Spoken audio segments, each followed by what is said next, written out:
Hey, SBG solution-based gang, like, share, subscribe. Say no to rim, brothers, mothers, fear and sell no good suckers. Hype him up, hype him up. Shouts out Sharoon, Bracy, and the Wildest. Wake up morning, show salute, big dog, shout out to the Lurk. PH, Diva, salute, Brownsville, SBG solution-based gang.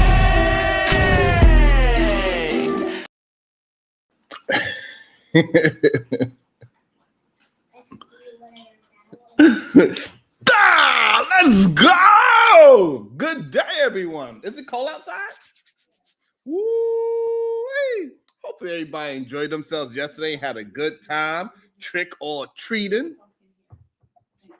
I know, according to it. Hey, Miss Corinne Mackey, good day to you. How are you doing today? You know how we like to start our day. When I say good day to you, make sure you say good day back, because I could feel that great productive energy. Yeah, that's what I'm talking about. Thank you so much, Corinne. How you doing?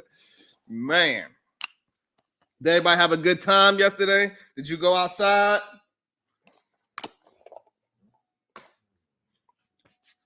I find it so interesting how times have changed. Man, me growing up where I grew up, Halloween was it was very traumatic. To be honest with you, Mr. Center of the World, good day, sir. Yo, it was traumatic being a young person in Halloween when I was growing up in the mean streets, the school of hard knocks. I'm not gonna lie to you, because as I took my kids out trick-or-treating in the neighborhood, and everybody has nice houses with decorations and things popping up out the grass, and everybody's like, ah, and it's scary and it's fun, and there's a whole bunch of kids getting candy. And I was just thinking about, like, damn, when I grew up, first of all, the only place I could get candy from was the corner store. Because ain't no houses participated in no goddamn Halloween. And especially, you did not want to go door to door in the projects, knocking on doors in the projects on each floor. No, you don't want to do that.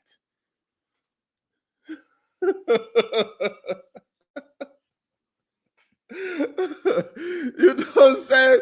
When I grew up, we at Halloween in the neighborhood that I grew up in, Halloween meant that you was looking for the ops. That's what they call it in today's language. We were looking for ops, and we had eggs in our bag, and you make sure you ran a little gingerly because you didn't want the eggs to break in your bag, because you needed those eggs to throw at your enemies from the other side. You threw eggs, boom. And if you was really mean, you froze the eggs. Lord Jesus. And you couldn't throw the egg too hard, because if you threw the egg too hard, it would break in your hand and boom, egg yolk on your face. That's what was Halloween for me. And as I was walking around in the neighborhood, and I'm just like, look, all these kids don't even know what Halloween really was all about. God damn, they so goddamn lucky that they had just people's being all nice and letting them walk up to the house and get candy, and little werewolves is jumping, and Beetlejuice was just jumping out the grass with lights and shit. Man, we was running from our lives not to get egged up. Shit. Man, what a time. And then if you get hit too hard with an egg, then now we all fighting.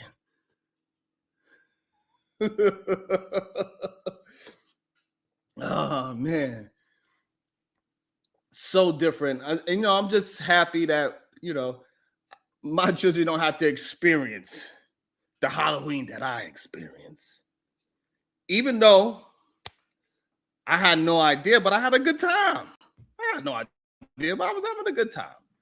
Like, we just got store candy. That was the only place you could actually go and trick-or-treat at, is the corner store. You go to the little Wonder Bread. I'm pretty sure they don't even have Wonder Bread stores anymore, but you go to the one with trick-or-treat, and you barely had costumes. All you had was a mask, for real. It was too goddamn cold when we was growing up around this time of the year.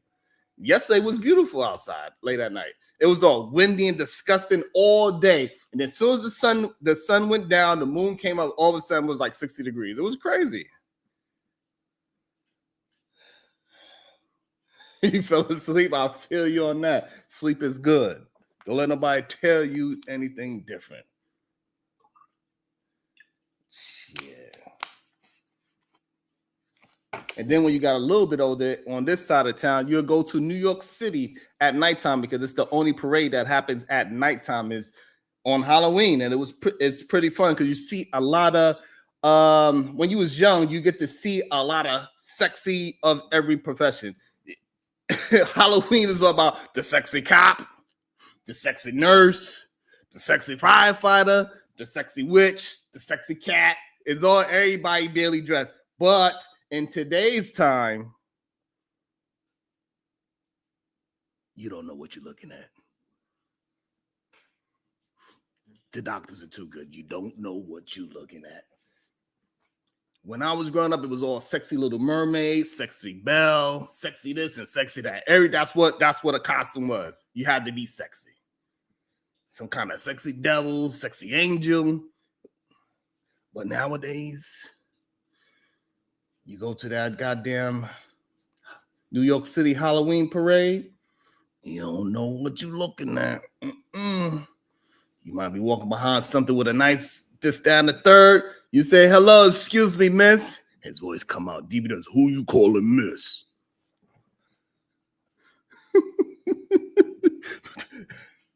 That's a real trick or treat.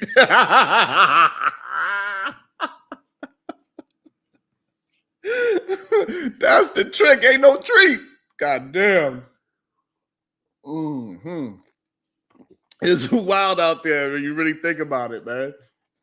It's scary because also, as we get further into this crazy world, Halloween in New York City is an excuse for any man, any Rimbo to dress up as a woman.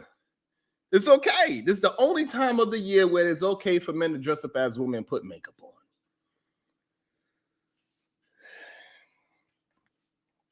I feel you on that one, Gail. That's a good one too. But yeah, man, so you got to be careful on trick or treat nowadays. You might just get tricks. Instead of kisses, we get kicks.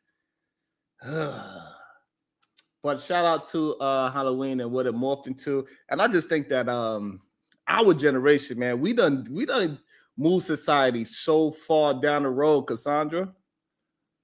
Like, it is safe to go trick-or-treating now. Like, I don't think people just don't really grasp egg throwing and TPing people. They don't understand. It was wild in the hood. Okay, that's what's up, Mr. Center World. That makes sense. It was just wild. I'm just saying. Like, the egg fights was crazy in the hood. That's what it really was. But anyway, I wanted to do, because we were supposed to do a review about somebody sent me that this might be risky. They told me that I need to review it. They said it was good, so we're going to review that today. And also we're going to review, somebody else told me I should review Lucky Marie versus Tyranny. So we got 2 reviews we're going to do today. We're going to break them down. We're going to see what's good, what's bad. If we agree, who we agree with, who we disagree with. We're going to start with this might be risky. We're going to see what was that. They gave me a timestamp to check it out. And so we're going to do it. That's our people's, right? This might be risky. That's our people's. So I'm pretty sure, like normal, he had a great show, and there's going to probably be some good disagreements there, and we're going to check it out. Let me make sure y'all are hitting the like button, because that really helps the channel a lot. I know we've gone through some rough times. It's the first of the month. Wake up, wake up. I get it. Get your drinks and come on. I don't know, Lee. We about to find out together, Lee. We're going to see. We are going to review. This might be risky. They gave me a timestamp, and they also gave me a timestamp with Lucky Marie versus Tyranny. I was actually it's interesting because I watched a little bit of the Lucky Marie show, and I didn't see Tyranny come up. So we're going to see. So I did not see that portion of the video yet.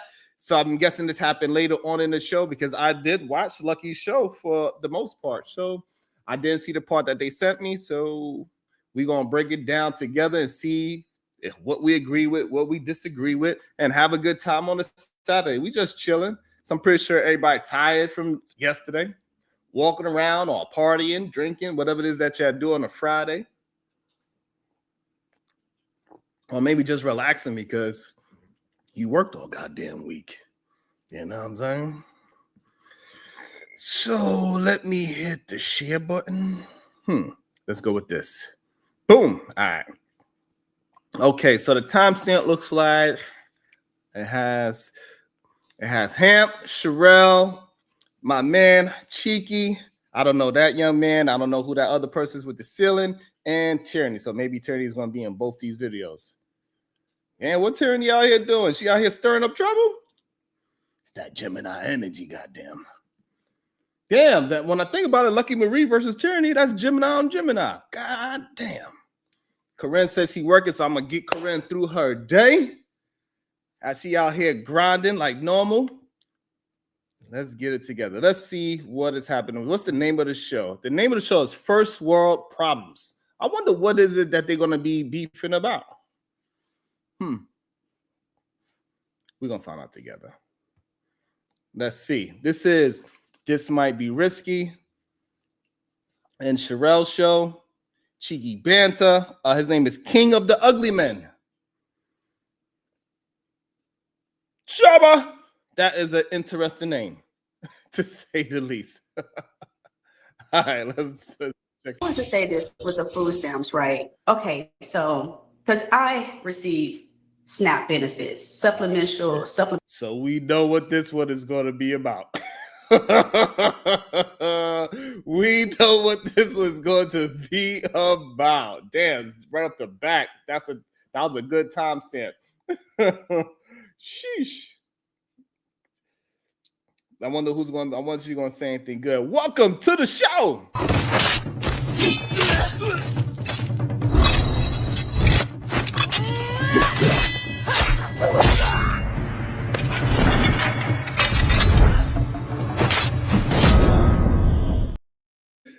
Good day, Supreme Goddess PhD. How you doing? What's up? Did she just say she received SNAP benefits in the present tense? They gave me a good timestamp. God damn. Wait a minute, but I thought she had married the man, right? Right. And so remember when we was going through it, she was telling me, oh, the man do this, that, and the third. You know what I'm saying? I know what you're saying. And y'all got to stop lying for these men. Y'all got to stop lying for these men. That's crazy. All right. What's up, Roxy? Maybe Diva, maybe they just, playing the system. Maybe he got some offshore job and he don't have her on paper and he's making a ton of money, but he's like, hey, babe, let's do like the small hats people do and let's scam the system together. Right, but she was up here talking about she had a husband. Ladies, having a husband, being married just to say you married, that's not the flex. The flex is having a man, being married to a man who can actually do something for you, right? If you think being legally attached to a man makes you better than a woman who isn't, then you actually need to be in a better position because you are legally attached to that man. I think a lot of times Black women understand, they know that there are implicit relationships between things, but they don't understand the why those relationships exist, right? And so marriage is supposed to be a flex because it is supposed to put you in a better situation than a woman who is unattached. And so if you don't understand that, then you gonna end up in a situation where you looking like a fool. Damn. But I thought the men said they want a woman to be right by his side through the thick and thin. So maybe she's just doing all the things that, these spaces are telling women to do. Right. But again, as a woman, you have to understand what the benefit of being legally attached to a man is for you, right? Mm, And so the benefit ain't that you get in some moral validation from men that don't even sleep next to you at night. Who gives a fuck about that, right? hmm The validation is supposed to be, again, that you are in a better situation. You can't be in a worse situation than an unattached woman and then saying being attached has made you better than that woman. It doesn't make mm, sense. mm. That's a great argument. It's a great argument. It's hard to combat the argument, and you know the beauty of that argument go both ways, right? The same thing with the man. You shouldn't be with a woman that's going to make your life worse. You should be with a woman that's going to bring more to your Absolutely. life as well, right? And Absolutely. so the whole marriage, y'all supposed to be building together and going through things and getting better. That's why the whole term came up, right? I could do bad by my what? Yeah, yes. You Solo know what I'm dolo. saying? Right. So it don't make no sense to be tied down to somebody legally and do worse or just be doing bad because you could do that by your goddamn self. So it's a Right. great point, and it's very hard to argue that point. But also, hey, this her third baby daddy. Oh well, second You know husband. what? You know. That girl, she know how to. Get them she and know, lose them. she know how to do the damn thing. Unlikely, wow, you came up and left. I was going just about to bring you up. So let's see what's going to be. I'm gonna bring it back a little bit because she started off hot. That was a hell of a time stamp that they set up for sure. So we're Anybody going. cannot get food stamps. Like that's, I'm sorry. They have income requirements, right? Yeah. I got a family member who don't even earn that much, but she earns too much to get food stamps and she got several children. And so Mm, no, it can't no anybody get food stamps. yeah, because I would love if I could get some. Because after we We all started doing would. these, because hey, after we started doing these shows, I was like, you know what? I'm gonna try at least. They said, Diva, I got an email that said, nigga, please. Right, right. And Sharon, you're a business owner, right? So he's Mm-hmm. talking about it's called 1099. Yeah, but businesses make money. Right.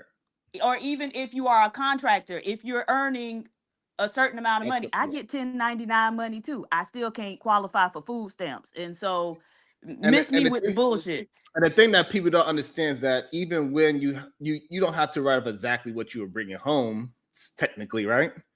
But you do gotta make it reasonable. You cannot say I'm Right. bringing home $1 Exactly. unless you want to Exactly. go to jail. Right. It's still Exactly. gotta be it gotta be within some kind of reason. You could say 30, 50, but if you start saying you making 20, they're gonna be like, oh, really? Yeah. We need to meet with you and bring all your receipts and your documents. Right. Exactly. It is you're not gonna because you're not gonna say what you actually make. That's fine. But you cannot say it's below the poverty line either. Because they coming. Right. Right. Especially if you a childless single person. Oh, Cut it out. they Like coming. just cut it out. They are Like on the way. right. Like tell us you don't make no money without telling us you don't make no money. Right. Right. So so it is still very difficult because it has that in the law. It says within reason. You gotta put on your what you make personally within reason. So you cannot say that you made $20. You just can't. While your company got multiple vehicles. They're like, oh really? Right. You got commercial vehicles, you got a commercial property, and you made how much? No. Let's peel this back. Let me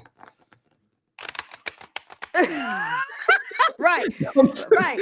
They got all types of algorithms and shit. oh, And they have people who they specialize in figuring out, they're called yeah, forensic accountants, or I used to work with some of them, and they, trust me, businesses used to try to lie all the time. Oh, all we the don't time. have the money for whatnot, and they'll go through their records and be Yeah, like, yes you do, bitch. One case they told them, yeah, you got it, because we see where you tried to use a bunch of money to before, give bonuses to all your fucking employees. Nigga, come right. on. Like the only way you can really do it, you have to be a complete douchebag of the owner, right? Because they're gonna even see like how much you paying Right. to your guys. They're like, hold on, you paid how much in taxes, and you ain't make no money. It don't really work that way. But it is some people like you can get away with some things, but it gotta be so goddamn under. You gotta be so under the table. You damn near a criminal for real. Right. And then maybe And you can it's get away still with it. ways they can tell, right? Absolutely. Because as a business, you're gonna get audited. The more you try to not pay, the more you're gonna get audited. So I don't know. It's a slippery slope for sure. So regardless, you have to be in most of the time, you don't have to prove that you are below the poverty line. And the way how you prove that you are below the poverty line is by having a poverty ass job, usually. Or maybe you're a Right. waitress, right? You may be a waitress. You could get away with it if you're a waitress and you're getting tips, right? So you could kind of get away with jobs like that. You're really not below the poverty line, but with tips, you don't gotta necessarily claim it. Blah. All right. So yes, things like that. But it's not a lot of jobs where you can actually go around the corner and get those benefits without being that you need it. Right. Because they look at what kind of car you driving. And All them types. motherfuckers will tell you, oh, okay, and you driving this, liquidate that fucking car then. You could eat, you gotta liquidate that damn car. Yeah, and so a lot of people can do it. Like if you are a single person, there's a little bit. It's always somebody that's going to figure out a way to scam. We understand that, but you're going to have to lie your ass off and hope you don't get caught. And that's what we're saying, Lee, is that you're going to have to lie and hope that you don't get caught. Because you get caught, you're going to have to pay it back, and it's a whole bunch of. It is what it is.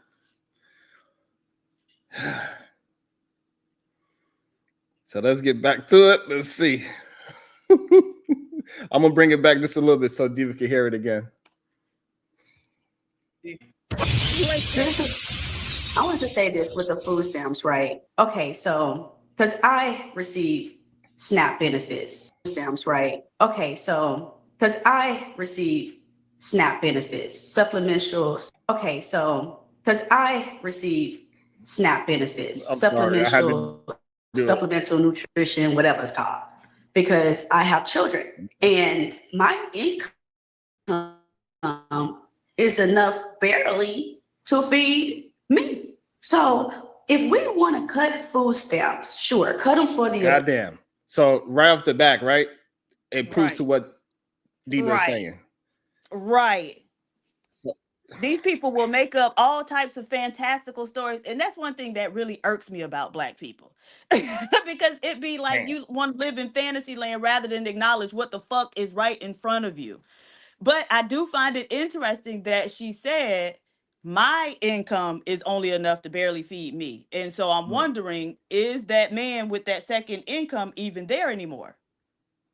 Shit. He better be. She married. That'd be the You could quickest get annulment I unmarried. ever seen. That's the quickest unmarried I ever seen. I'll tell you that.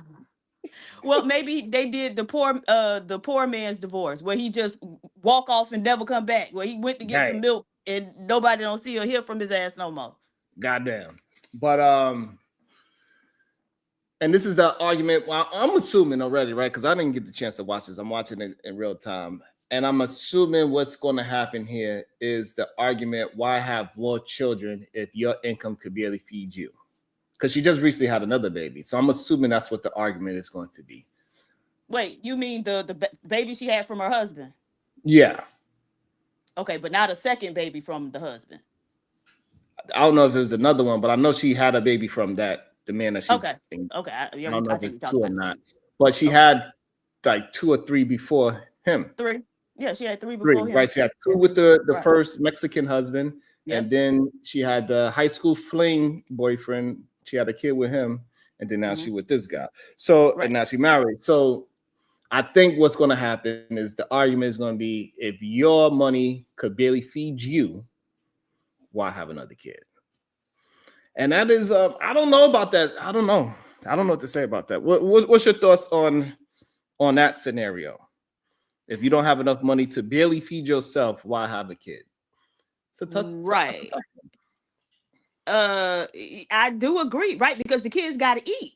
And so I think it parents or people who want to be parents need to have a solid plan for how one. they are going to feed, clothe, and house children before they actually start producing the children. I think the other thing that women have to understand is that the saying, mama's baby, daddy's maybe, is very true, and it's got more than one meaning, right? And so we all know that it means, it might be mama baby, it might not be daddy's baby, but it also means that even if it is daddy's baby, daddy may or may not be around.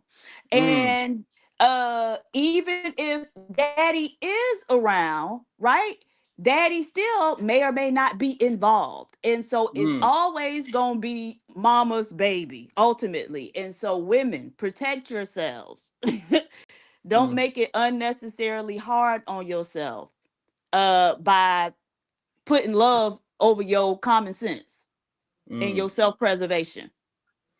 So now the thing is that, but if everybody was to wait until they had some kind of, what would be a good estimate that we could say is, you at some kind of financial threshold where you should be able to bare minimum feed yourself and a baby? What would be that income threshold? Because that would be the hard part for people to understand. Is it 60, the average? Because it can't be 100. That's for sure. Right.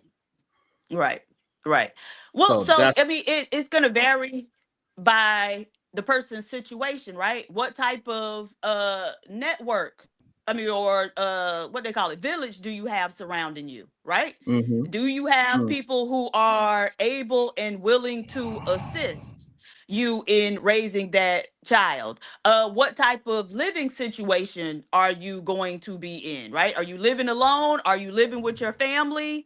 Because many of my nieces and nephews were raised in a multi-generational household, right? And so they had grandparents living in the same place as them. They had aunts, uncles living in the same place. And so that's a very different situation than if you out here on your own trying to make it with a child. It's going to be very different. And so people need to understand what situation they are in. And people also need to try to stick a little closer to their families and stop trying to just cut everybody off. Learn some conflict resolution skills because you're going to need each other. Even if you earn good money, I got a coworker right now. Both him and his wife work. He earns 6 figures. I'm sure the wife do too. But childcare, they just had their second baby. Childcare kicking their ass. This man, his wife took the first 3 months. He on his 3 months now because he's saying he trying to put off having to pay for daycare for as long as he can because they're gonna have two in there. And he was telling us how much it is. And so it's expensive for everyone. And so trying to have a village and have people around who can assist you is very important. It's going to be hard no matter how much money you make if you don't have people who can help you. That's a really good point. And that was a good solution. I actually really enjoyed that solution. Before I bring Unlikely into it, because if you have low income, but you have a lot of people to back you up, when you go into work, you have somebody to watch your kid. And when you need a little bit of free time, you could go out there and still shake your ass once every 3 months. You have somebody that's not going to pass judgment on you, because as a parent, you're going to need some time to yourself. I don't give a fuck what nobody tell you. You're going to need to not just have Google Gaga time all the time. You need to speak to somebody grown.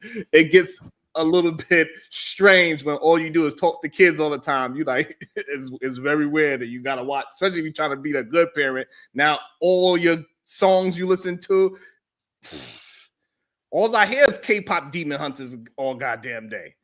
Tired of that shit. Songs is good and all that, but god damn. You know what I'm saying? So I think that was a very good solution, PJ, even if you are making low income, because it's hard to really put a threshold in it, but it's really more about what community you got to back you up when you bring those children in the world, because you're going to need to still work. That daycare is expensive, clothes, this, that, and the third. Welcome to the show, Unlikely. What's your thoughts so far on the topic? I mean, I ain't really got no thoughts. What's goody though? It's good to see I just want to watch it. Honestly, I want to see what happened. To be honest, I ain't really got nothing to say. All right, let's keep it moving. And that was a great solution right there. Let me see. Since we all here, let me get a different view on it. Let's do this. All right. Woo! She can barely feed herself. Let's go back just a little bit. My income is enough barely to feed me. So if we want to cut food stamps, sure, cut them for the adults. But I think a lot of people are not understanding that food stamps are really for children. That's really how a lot of them even get approved for extra amount of funds, is for the children. So if my income, let's say I make $19 an hour, if my income is not enough to feed all of the children in the household, why the hell are we cutting food stamps? This is what doesn't make any sense to me. People are really only looking at judgmental part. Oh, you're Those wrong. your kids. Oh, That's what they're gonna say to you. Those your kids that you supposed to feed. sure. These are our kids. Let me show you something I learned in y'all business kids, my class. Right. No, we are the world. We are the people. These y'all kids too. Okay. Then they need to pay everybody rent, and we all need to get food stamps. Damn. Sure. We you can all all need to get get food them. stamps because Even the ones it's- without kids. We are the world. We are the children. Take away. We don't want to pay no motherfucking bills either.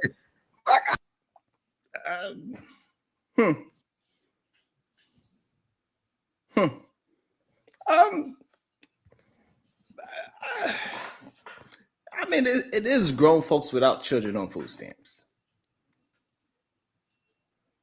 You can absolutely For get it. sure.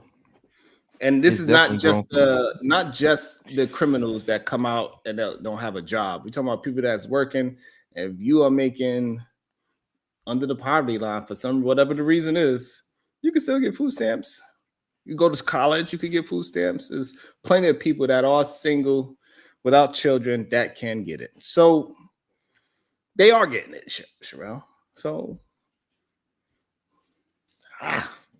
it's a touchy subject. I didn't know how touchy EBT was going to be. I ain't gonna lie to you. I ain't never thought it would be. How you ain't? Why wouldn't you think that?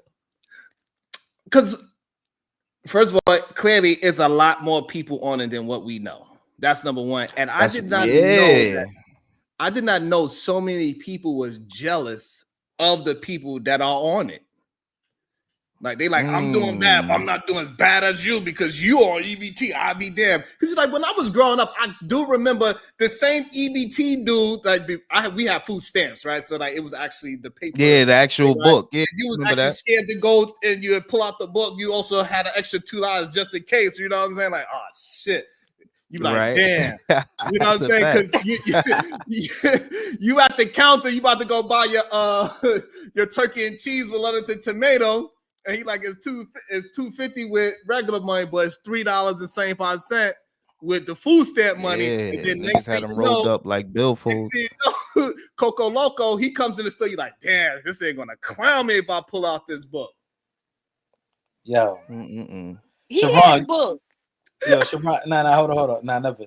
Yo, shout out to the book. Your yo, mama the had book. the book. Your mama had the book. Even no, my mother. Hey, listen, Yeah, watch your your mama had fucking the mouth. book. Watch your They mouth, man. already showed. PhD, but watch your It's mouth. research Yo, out watch here showing that Sharon. Dominicans graduate from high school less than the Sharon. general population, and they use more food stamps than the general population. Your That's mother had the incorrect. book, son. That's incorrect. Your mother had the book, son. Nah, hold on. My mother went to school and everything, man. Come on, relax. So hold on. So fight the complex. You saying you grew up without the book? Yeah. I did. Lies. I did. Lies. I did.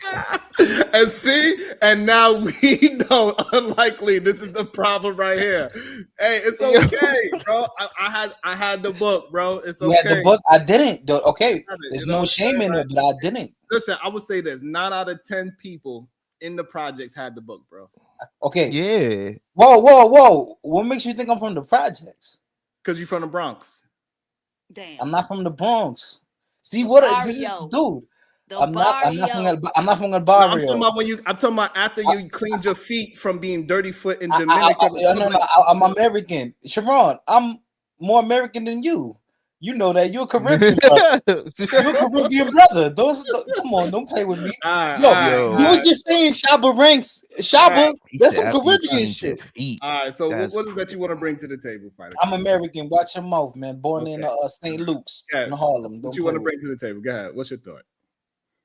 No, I just want to watch the video, and I'm so surprised that you're shocked that she's on EBT and she's getting all these extra benefits. Sharon, you just said you grew up on the book, bro. So why are you so shocked about her story? No, we're not shocked about her story. What we more surprised about is that she's married and still able to keep the food stamp benefits. That's one. And number two, I'm surprised that so many people are upset at the poor people that are on food stamps. Like they have this hierarchy of being poor. Like, I'm poor, but I ain't EBT poor. It's kind of weird to hear it in real time. I didn't know how big of a deal it was. Like when Jay Prince always say and little podcasts say they on it, I never felt no way. I'm like, hey, if you could get it, go get it. I don't really care. If I could get it, I would get it. 100%, I would get it. I ain't gonna feel bad. Hey, actually, shit. Especially the amount of money I'm spending on food. Shit. But, okay, so the issue is that it kind of seems like people who are on EBT tend to have a certain mindset and perspective in the world. And so that's the thing that is weird to me as well. I'm glad that you brought that up. And for me, I don't see people that are on EBT have some kind of weird defeatist mindset, because it is plenty of people that are wealthy that is willing to lie, and they are driving nice cars and being in this and that and the third, but they figure out ways, especially in Brooklyn, New York. We know it's plenty of them. And we ain't talking about, it's not a skin color thing, right? It's a certain neighborhood that's in Brooklyn. They figured out a way to take advantage of it for however reason, but nobody want to talk about those people. And that's the strange. They make it seem like EBT is a color thing, and it is not. Now, you talking about the guys with the funny hats? Correct. Yeah, I know about those. Okay. Go ahead, Diva. All right, Christopher J. Hey, Christopher J. $5. No offense, but unlikely and fighter looks related. Shout out to my guys, though. Good morning, by the way. Yeah, this nigga Puerto Rican. Unlikely, you ain't know. What's up, Chris? Definitely Rican. All right, so let's get back to it. So let's see what more she's saying. And we see that Sherelle's having some pushback already. So maybe this is a part that everybody wanted me to review. So let's see what happens now. Okay, here we go. Let's see. Right. So, in order for a lot of us, hold on, let her get it off, Sherelle. Let her get it off. Yeah, because Sherelle getting angry. I don't know why she People always throw that card. This is what we do. We look at the poor and we judge them. We don't look at the rich and we don't judge them. Okay. And there are benefits that the rich get just for being rich. Shit, fuck, I know, because I work in the industry where I know. So I've been told that the cost of living is going up 2.8% next year. Now, if you're going to keep our income at still at $7.25 an hour, because that's how much it is down here in Texas. If you're going to go up 2.8%, why not pay people 2.8% more? See, y'all are judging people for getting paid what the state pays us and not being able to afford anything. Okay, we understand there's our kids, but why y'all don't make these judgments to the rich? You know. Wait, she don't. That's a solid. I agree. That's a solid argument. Yeah, I agree. Hey, yo, what you think about that argument? I saw Eat a Bed try to like he put his head down. You saw his shit was receding, and he put it back up to try to act like I like the you thing. All right, but what you think about her argument?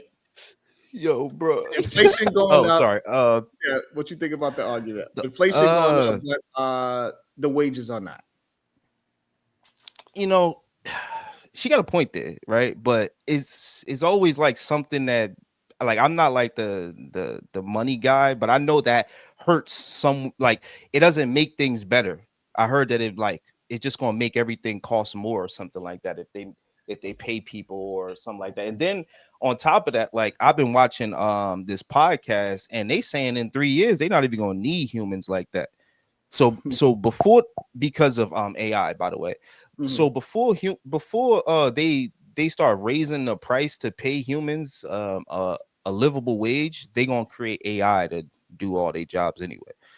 So it's not gonna work, but I mean, it sounds good when you just say it like how she said it. You know what I'm saying? Like, but when you really look at it, it's not gonna work. Everything, milk gonna be costing $20, eggs gonna be costing $30. They're gonna find a way to get their money back. And that's what sucks about capitalism is that okay, if we just like they trying to do in New York, they trying to my bad, I'm going too long. Go ahead. You was Wait, good. you're anti-capitalism? What'd you say? Are you anti-capitalism? I mean, I can't be because I live in a capitalistic society, but I do see the flaws in it. Okay. Yeah, because there's in politics, there's only trade-offs. There's not really solutions to all issues, right? So, Right, Fighter, what right. is your thoughts on what Tyranny said? I want to hear more. I I want to hear more. I want to hear more. Okay. do agree with her, right? Because these oligarchs at the top of these companies are actually hoarding resources, right? And so they will make record profits, but still continue to try to extract more and more from the working public. And I know that it's a common trope at this point that, you know, AI gonna replace all of us, but that doesn't make sense, because even if they have AI to do all of these jobs, okay, then the people don't have any money to buy your products and services. And so now how are you making money? Right? It's not enough people that are that wealthy for them to be able to sustain each other. But again, I think that we came here and this system was in existence. And I just think most people aren't willing to think hard enough to come up with other systems, right? Because there were other systems that people used before capitalism. But yeah. So, but I do think she raised a really good point. Like, they keep, you know, raising prices and trying to extract more, but the pay isn't keeping up with that. So what do people do? How do you fill that gap?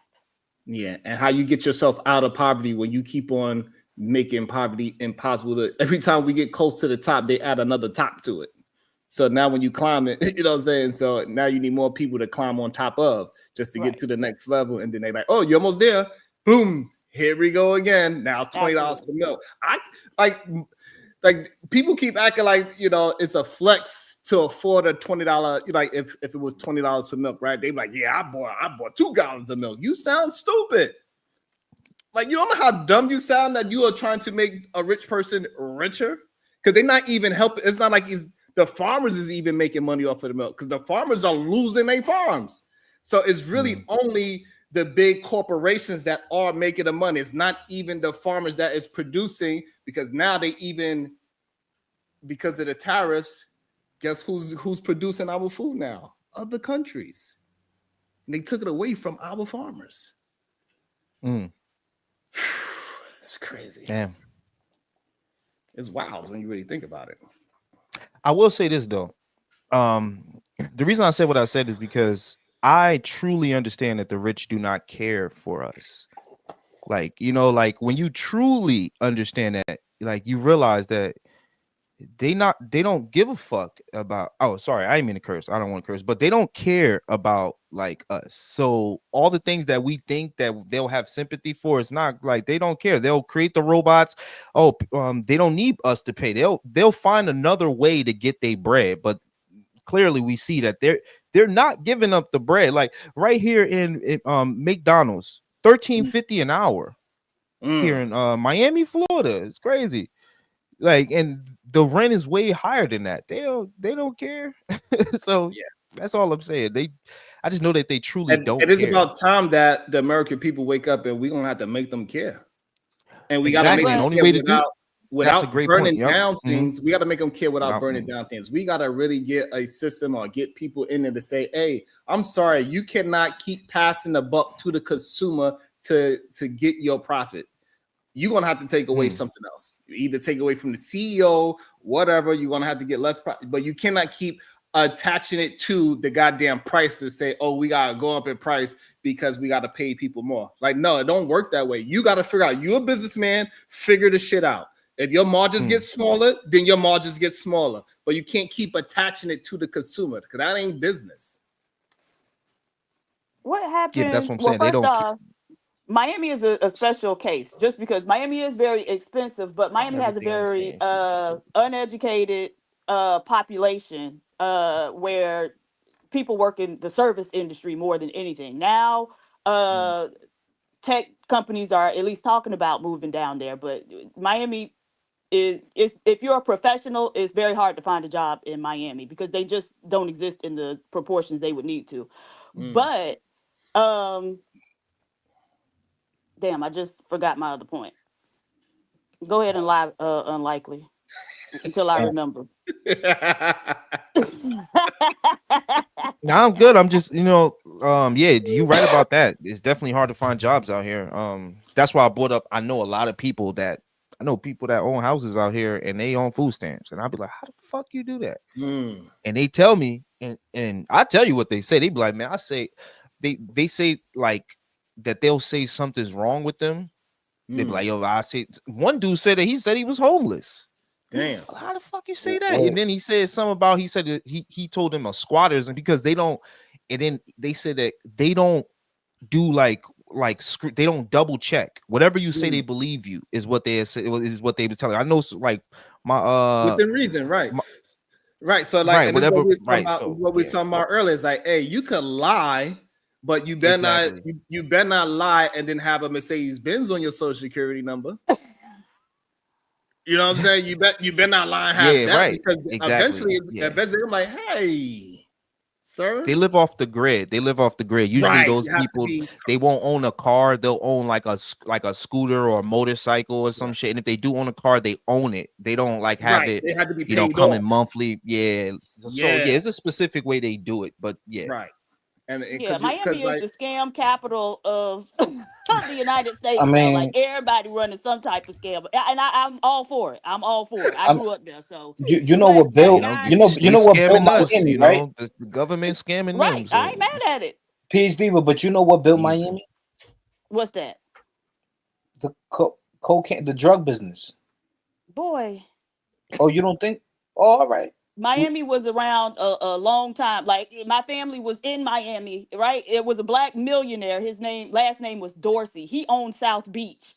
I don't know. You need to look a little bit more into the history. Miami was Miami before y'all got there with the crime, right?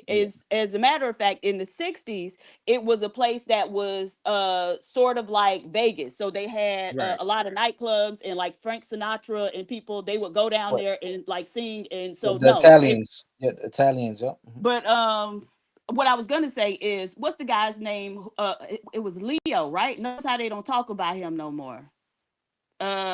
Leo, the gentleman who dealt with the CEO of United Healthcare. Y'all don't remember that? That was like a year or two ago. Remember how they stopped talking about him? What, the guy that got shot? No, he shot the CEO. He shot and killed the CEO of United Healthcare. Oh, I know yeah. Wait, in New York the City, Italian dude with the big eyebrows. He did have big eyebrows, yes. But so there's a reason why they don't talk about that. You know, they initially mentioned it and then stopped talking about it, right? Because that's his name, Luigi. Luigi. I might calling him Leo. Yes, Luigi. Thank you. Luigi is crazy. Called the law of exposure, right? And so we are more likely to engage in behaviors upon being exposed to it. But Luigi was on to something. ...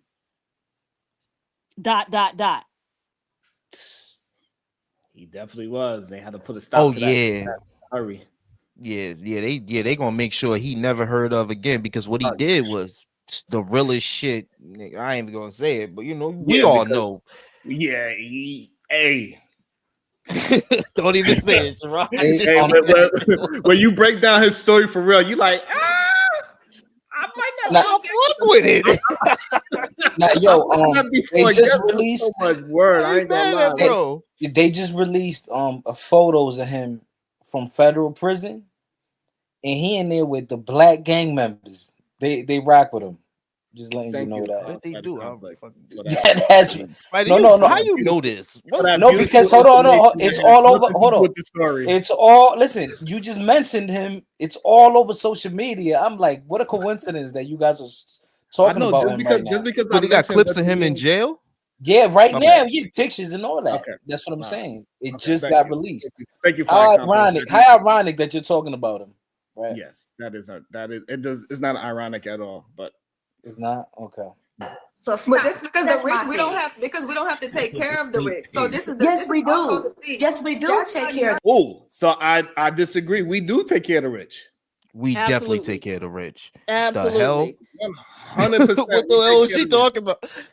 Oh, I mean, I fuck with Sherelle, but I mean, I mess with Sherelle, but what is come on, We absolutely take care of the rich. 100%. They could not do none of the shit that they do without us. They try to make it seem like they doing all this shit on their own, and if it wasn't for rich folks, we wouldn't have jobs. No, if it wasn't for y'all, we'd still have mom and pop spots.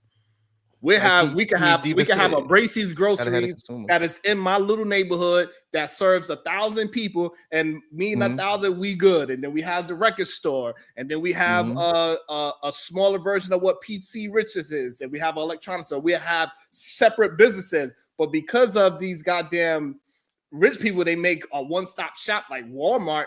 When now, if you have a super Walmart in your area, nobody survives. Because now you can't buy no TV from the local guy. You can't buy groceries from the local guy. You can't even buy a goddamn wedding ring. They even knocking out jewelers. I mean, goddamn Costco's, you could buy a Rolex in there.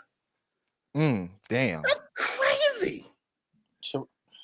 A fake ass Rolex in Costco. God. It's real, goddamn it. It's real. It's a real Rolex. They got a $60,000 Rolex in Costco? In Costco, absolutely. Damn, they must got some So good I don't security. think people really understand how dangerous these rich people are when they try to make it a one-stop shop. And also when you make it a one-stop shop, they could beat you on price because they buy much more in bulk. They got 1,000 stores across America. So instead of you buying 100 TVs, they buying 1,000 TVs. So therefore the price is going to dip. They buying those 1,000 TVs for $50, but you gotta buy it for $70. Can't compete. The finesse kids, that's what they call them, rich people. And this is what Tesla did. And people don't even realize that's what Tesla did. That's the reason why he brought his cars down to $20,000, because he knew like all these new car companies that's electric, like Lucid, even though their car is technically a little bit better, it looks a little bit better, it's a little bit faster. But guess what they can't compete in? Price.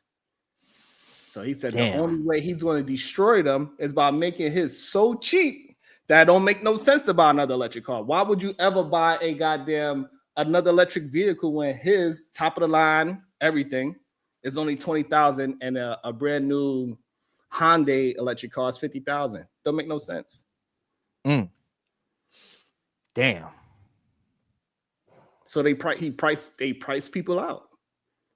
And so they are not doing the right thing. They are not doing what is good for America at all. We are taking care of rich, and the man gets government assistance. He putting that work in valves. You know, that's how. Yeah. Fighter just be saying the most random shit. Yeah. that was a similitude. That was a similitude. Fighter funny as hell. Thank you, Fighter. Thank you. I appreciate it. Let's see how she rebuts this. The rich. Wait, Where do you think our taxes go? They go in the rich pocket. Wait, hold on. Let me finish. Hold The on, rich 'cause I pay don't the want to most get interrupted. taxes. I don't want to get interrupted. Where you think? Oh, another point. The rich pay the most taxes. Damn, that's interesting. So technically, in volume, they do. In volume, they pay the most. But in percentage, we pay the most. So it is a very interesting argument, to say the least, because in volume, they are the main ones, and that is the highest percentage of paying the taxes, but also they are the lowest in percentage per Right, capita exactly. paying Not per taxes. Jarrell capita. smart though. Not per How you know capita. that? Per capita. Per Jarrell capita, smart though. huh? She knew to say that part because that's where she can win the argument. But if she just talk about sheer volume of us paying for their products, Yeah. like we like, but she's smart to do that though, to go that route. Well, the other Mhm. thing is not just in terms of taxes, we take care of them, but anytime they run into some financial trouble, right? So anytime the market tells them, Right. hey, bitch, you ain't supposed to be here, then we got to come in and bail them out. So that's socialism for those people. Those And that's people, tax the money. rich get socialism, Mm, right? that's a bar. Yep. They absolutely do. That's a fucking yep. It's called what is it? What is it? Bankruptcy? Is that what it is? That's another form of it. That's right. What's the word that she's actually? No, it's a name for what she's talking about, though, right?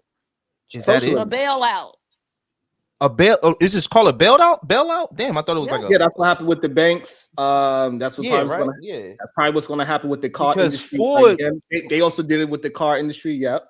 Mm-hmm. people don't even realize that Coke is like a major, like business.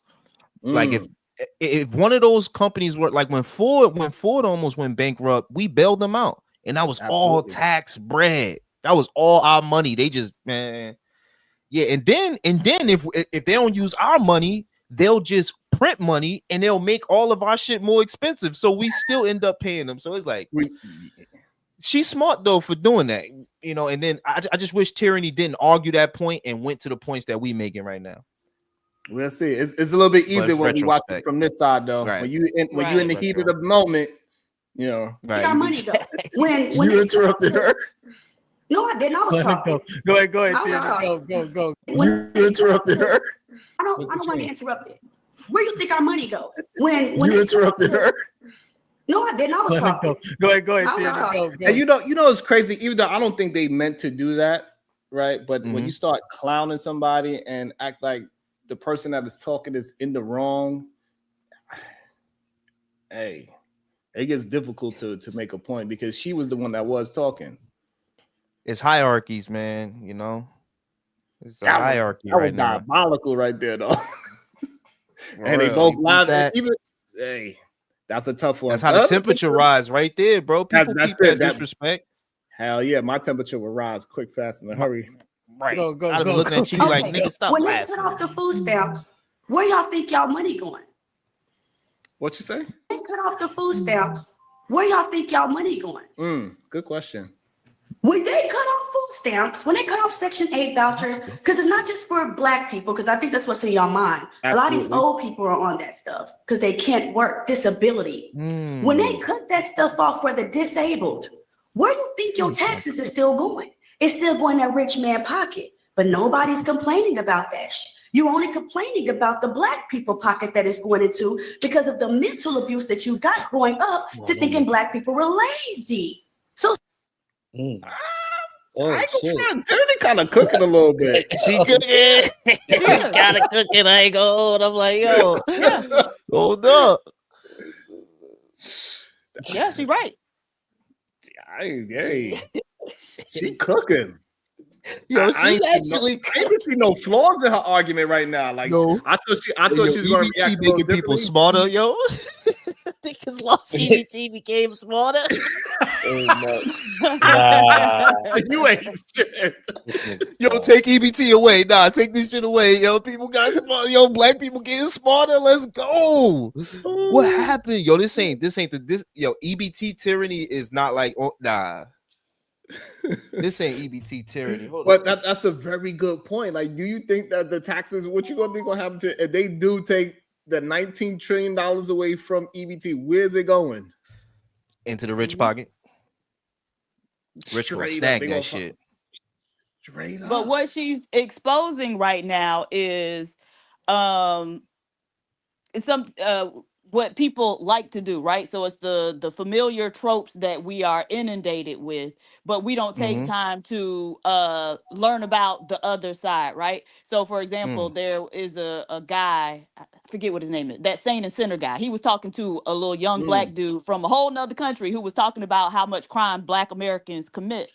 And so he was asking him about it, and then the guy could like point out the statistics, everything. And so then he said, okay, well, how much crime do white people commit? And the guy didn't know. He had never even looked into it, right? And so we get inundated with these tropes. And so we know those numbers, we know all that information backwards and forwards, but we never take time to look at the other side of it, right? So we're constantly shown the black welfare mother with the bunch of kids who don't work or whatever, but we're never shown how rich people benefit off of the government. Most people don't even realize that, like she said, a lot of old people are on these programs. A lot of disabled people are on these programs, right? Because so when we hear EBT or welfare, many of us immediately, the picture in our head is of some black woman with 50-11 kids from 50-11 baby daddies who just don't want to work or whatever. And so that is the basis on which we form our opinion. But we have to understand that our opinion has been engineered in that way. And the majority of those people that is on all those things now is what a lot of those goddamn the Myrons of the world. They the main ones that's on it right about now. So it's going to be a lot more electric bikes and it's going. Hey. Damn, not electric bikes. This because they the main ones doing food delivery. It's a Yeah, bunch of food Myrons. delivery, It's a bunch of Myrons and a Domino's, all that. a bunch of chaotic troops, a bunch of Nigerians. It's a bunch of chaotic troops. You know what? And a bunch of Myrons. Yo, you Yeah, no, Sharon is all right. Sharon, you do live in New York. You do live in New York. Down here is a bunch of Hispanics. It's It's a bunch black of people Hispanics too, though. It's black people. I mean, a version of well, Caribbean, Caribbean and Florida. Caribbeans. Yeah, I think the same thing he talking about. I think the idea that we are the main ones that is just taking advantage of these goddamn welfare is just not a true statement anymore. And I think we are getting to a time where majority of black people online starting to realize what's going on. We starting to get normal black people online where they just not going to allow people just to say whatever anymore. Like that shit is over. Like y'all cannot just keep trying to make us the ones that is taking advantage. We are not the welfare kings and queens. It ain't us.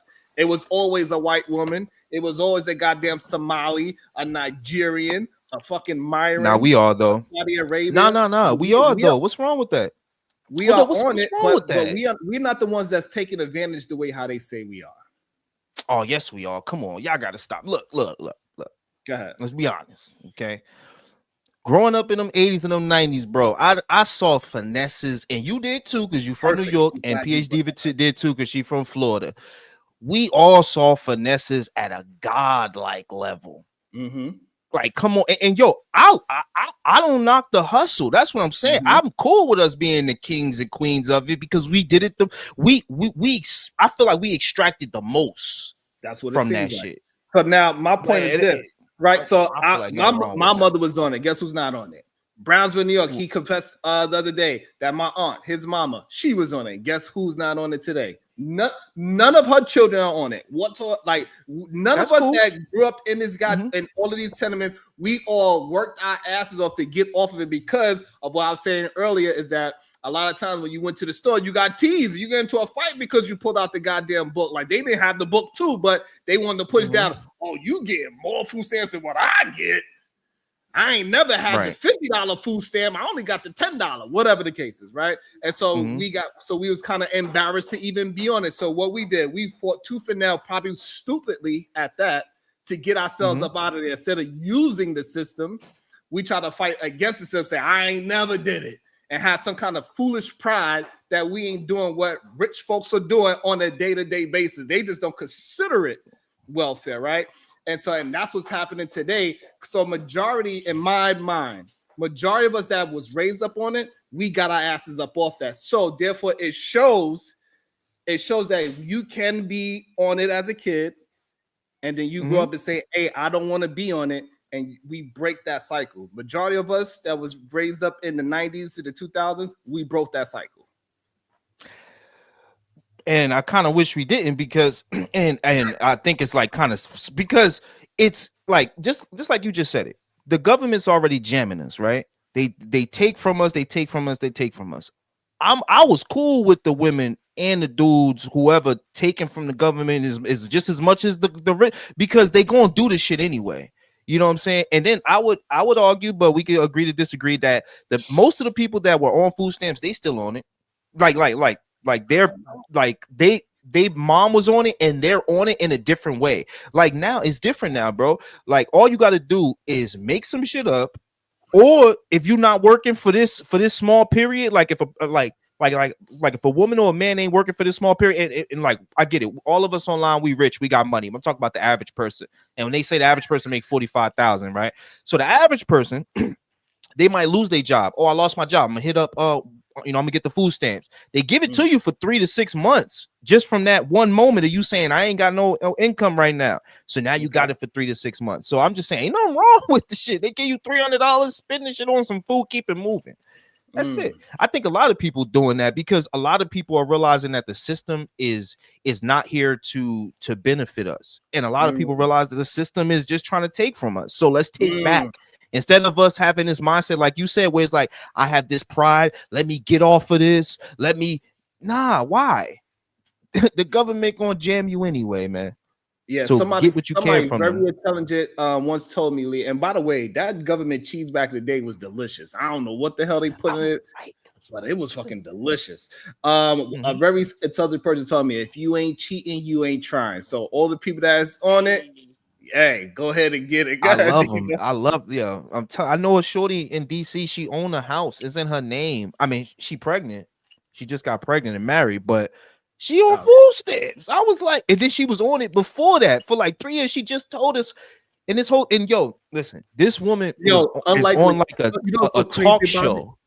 Unlike you know what's so crazy about it is that like so many people are really on it on Section 8 and on it, and then you like, I'm out here grinding for real, and y'all asses is getting assistance. Yo, Sharon, I swear to God, when she told me this, I almost threw up because her house big as hell, right? And it was her baby shower, and we bringing her gifts, and then we all sitting down chilling. She started talking about the food stamps. She on it. In my head, I'm like, how the fuck you on this? How this work? But that's why I had to make the argument, because I've been seeing it lately. People finessing the system as they should. Yeah, shout out to them. That's willing. That could do it without getting caught. Because I know once I do it, you get caught. You probably got too much assets. They like, nigga, you own this, that, and the third. Look, and Diva, everybody gonna be clowning. Look, see, there go Mr. Masculinity, the jazzy hands, arrested for food stamps. Got his ass. All right, girl, you better $5. Happy Saturday. Peace and love to the panel and chat. Where you been, Dr. G? How you doing? You know what I'm saying? But like it's so true. So many people that you think is not getting away with shit, they are absolutely getting away with it. They are not doing this shit. Dude, they ain't doing it the hard way. They doing it the most easy way and come on these platforms and lie straight to our face. Should be crazy. But go ahead, Tyranny. I'm very surprised Tyranny is cooking. Sheesh. Stop it. Go ahead. You just said black men was lazy. But let's get No, there. I didn't. I didn't say black men were lazy. I said other countries. She said they work hard. That's That's what I want me said. to go find the clip? She said they were lazy. Find the Yeah, clip. Go find the clip. I missed that. Hey, I She missed said it before Yeah, you got up you here. missed it because Oh dang! All right, let me see. I'm gonna go back if it happened. Just before I got up here. Yeah. All right, I'm gonna show it to you too. You know I'm the clip master. Also, hurry up. I got 10 minutes Hold before on, I get off Fanny. my lunch. Hold on. She said, hold on. What is this? Go ahead. another first world issue: having kids you can't afford, Damn. and then expecting Who said you everybody can't else to afford? have those It has kids when they're with Tyranny. You're interrupting me at this point for No, real. I'm gonna let you finish. Go ahead. So, all the contraceptives in the world free. Mm-hmm. All the condoms in the world, all the birth control in the world. Mm-hmm. This y'all girl, just let's have talk a whole about bunch of not kids. having kids. And then the rest of the world is supposed to be okay because you're negligent with your reproductive system. Damn. You sound crazy. That shit is negligent as hell. Having kids You you sound can't afford. crazy, though. So when the government decides to pull it back, if your kids have to suffer, let them suffer. Oh shit. It's your fault. So you sound Oh, yo. shit. New Orleans going in. Okay. Wait, what was the last thing she said? If your kids have to suffer what? They got to suffer for now. She said, Oh, let them wow. suffer. Yo, I don't disagree. Who don't disagree? Fighter complex. Yeah, why you don't disagree? Yeah, food stamps, EBT, welfare. That's a privilege, not an entitlement. Shit. That's what I believe. Okay, I think you're just saying stuff. I don't know anybody that would agree that food stamps is some kind of privilege. That's how it should be viewed. I think the point that Sherelle's bringing up about the negligence of, we already kind of broken down, right? You can't really put a price tag on when you can and cannot have kids, but you should have some kind of system, some kind of village to back you up when you do have children, because even if you are both parents are six-figure earners, as P.S. even pointed out earlier, you would still possibly struggle with finding some kind of care for your child if both y'all need to work, because usually when both parents is bringing in $100K, they are not living a life off of one income. They still got to depend on each other's income. So they living off that $200,000 income instead of $100,000, and the other one is saving they $100,000 or investing they $100,000, whatever the case. So even if you are doing all the right things financially, you still possibly not able to afford your child. So there's a slippery slope. But the suffer, and you had maybe your kids gotta suffer is wild. Yeah, you on mute, Lee. I was just gonna say right, bro, because I don't want to talk about, like, I don't know what Sherelle's life was like, but I'm pretty sure, you probably had she probably saw the little green, the monopoly money back in the day too, like the food stamp. But now, like I just don't like that. Like you got it, it benefited you. Let it benefit the next. That's all. Okay. Why you keep we live assuming in somebody communities, right? And so even though it may not be your child, you're gonna have to deal with that child at some point, right? And so to some degree, we do need to kind of take care of each other, especially as Black people, right? So it's very like Western ideology, read Eurocentric or European worldview to think, in terms of rugged individualism and everybody need to pull themselves up by their bootstraps. It does not work like that. And so to some degree, we do need to take care of each other and assist each other. And that's the whole purpose of us paying all these goddamn taxes to begin with, right? So if we are going to draw out rugged individualism to its logical conclusion, then we don't need to be paying property taxes or whatever, because it should be up to everyone to pave their own road in front of their damn house, right? To fix their own potholes. And so it doesn't make sense that we kind of draw the line at a collectivist approach to poor people. Damn, that you just cook right there. Damn, you thought that was beautifully Jesus, that was masterful. That was can't even hold you.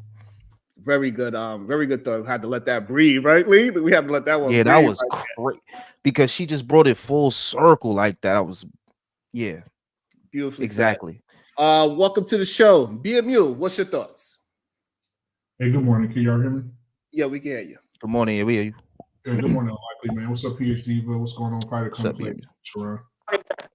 I just wanted to say that I think that us as Black people, we need to be more prepared. I want to say because I think that everything we do, we got to work twice as hard, 10 times as hard than the other person to achieve. I think Sharon, you said the other day that it was a celebrity that moved into a neighborhood. I think it was Jamie Foxx or something, moved into a neighborhood or something. And maybe not you, but he said he worked 20 years to get to that neighborhood in New Jersey, to live there, to have that house. And he said he walked out the house one day and met his neighbor who was a white man. And the white man said, what do you do for a living? And he said, I'm just a dentist. And he said that man living in that big, nice, beautiful home, and he's just a dentist. And he said, I've been in the entertainment industry for 20 years. It took me 20 years to get a house like this. And so I think that we have to work twice as hard. And I think we have to be prepared. And I think that as a whole, Black men and Black women need to just be together. If you have children, you just got to work out your differences and make it work. You got to make it's Chris Rock. There you go. Thank you. I appreciate that. But you got to work. I mean, you got to work together in tandem. And I think that if you have a child with a woman, you just got to sit down with her and say, hey, baby, listen, for a financial situation, you got to work. Like right now, if I lose my federal job that I have right now, I have things in place that, okay, for 6 months, everything's going to be paid for 6 months. Because if I don't do that, then I'm putting myself in a bad situation. I'm on unemployment. I'm depending on the government. I got to depend on this. And it's just so much happening, man. I just think it needs to be where we just all work together. And for women, Sherelle, Sherelle has her own, I think, listening to her last, she has her own truck now. She has her own 18-wheeler. She drives for her own trucking company. She's retired, by the way. Yeah, exactly. And exactly so what does that mean? No. Sherelle is making a lot of money. She's not married or she doesn't have any kids or anything like that. But I think that he's talking from a point of growing up in New Orleans like we all did. Me and Sherelle's from the same place. We know each other. So what it sounds like is that, like, you agree with PhD with that, like, once you get a man, your life goes down the drain. Because she's single and no children, no man, she was able to retire herself before the age of 30. Well, I'm thinking not just that it goes down the drain. I think that we need to stop choosing people that's by the sewage drain. You go down the drain because you choose in the drain. I think that when you choose people who match who can match where you're going, then things will be better. Like you, Sharon, you're married. I'm married, right? 16 years. How long you been married, Sharon? Same. All right. So we've been married 16 years. You're not going down the drain with your wife, right? Because guess what? You guys balance each other out. You're there for each other. You're raising your children. You being a man. Same over in my house. I raise my children, leading my sons, right? Nurturing my daughters, doing all the things that need to be done, working, making sure I have savings, making sure their stuff is paid for. They don't have to worry about anything.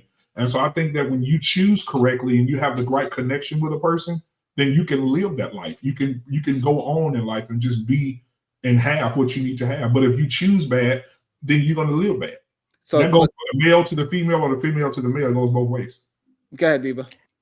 Well, I was just going to say that's not true. Anya had to lift Ron up from the depths of damn despair. And now he is who he is because of that woman. No, but seriously. And so the thing is, a lot of times on these panels, even the men will say, oh, yeah, all Black men got to go through a knucklehead phase. Right. But while y'all are doing that, a lot of times the women are on their shit trying to make a good life for themselves. So it creates an imbalance. And so there are very few men, especially at Sherelle's age. There are very few Black men at any age who can match Sherelle. And so then what does she do? Very good point. Well, you're right. I think that then she'll have to, if she finds a guy, right, that makes less. 30 years old, BMU. At 30 years old, was you able to do the things that you are doing today? No. Okay. Not at all. And that's most men are not going to be able to do that at the age of 30. Exactly. So that's what the issue is, that, like, what you're saying, that sounds good on paper. Like when the person choose and then it works out, it's great. Like for Anya, it's great, right? Because now it worked out. But if it didn't work out, everything that PhD said about Black men is 100% correct. You should have known better, bitch. He had 2 kids already. He ain't did this. He wasn't doing this. He wasn't making this. He wasn't that. Like the whole stereotype would have been true. Damn. Exactly. And so when Sherelle meets somebody, like I said, I know Sherelle personally. When she meets a guy, she's going to have to meet a guy that's successful. If he's not as successful as her, knowing her mindset and her character, I think she'll be able to handle it. But at the same time, he's gonna have to be on his shit though. Like he can't come in. He can't come in like, you know. Okay, so that's fair for Sherelle, right? So, but let's get back to. But it's really not though, right? Because Sherelle still has to carry and birth the children, right? And so there's going to be a drop off. And the woman, like, and y'all sit up here and talk about how you supposed to be out front leading, but then when we say, okay, nigga, get out there and lead, then it's, oh, well, if I ain't quite as capable as you, then it shouldn't be a problem, right?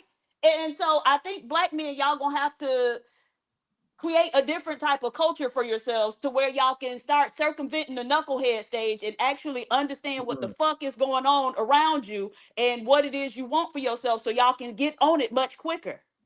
Yeah, let me say this to you, PhD, real quick. So my daughter is 22. She just turned 22, and I went over to her place, and she bullied me into watching. Well, she didn't bully me, but she asked me, "Dad, you watching TV series with me?" I said, "Okay, baby, I'll watch something with you.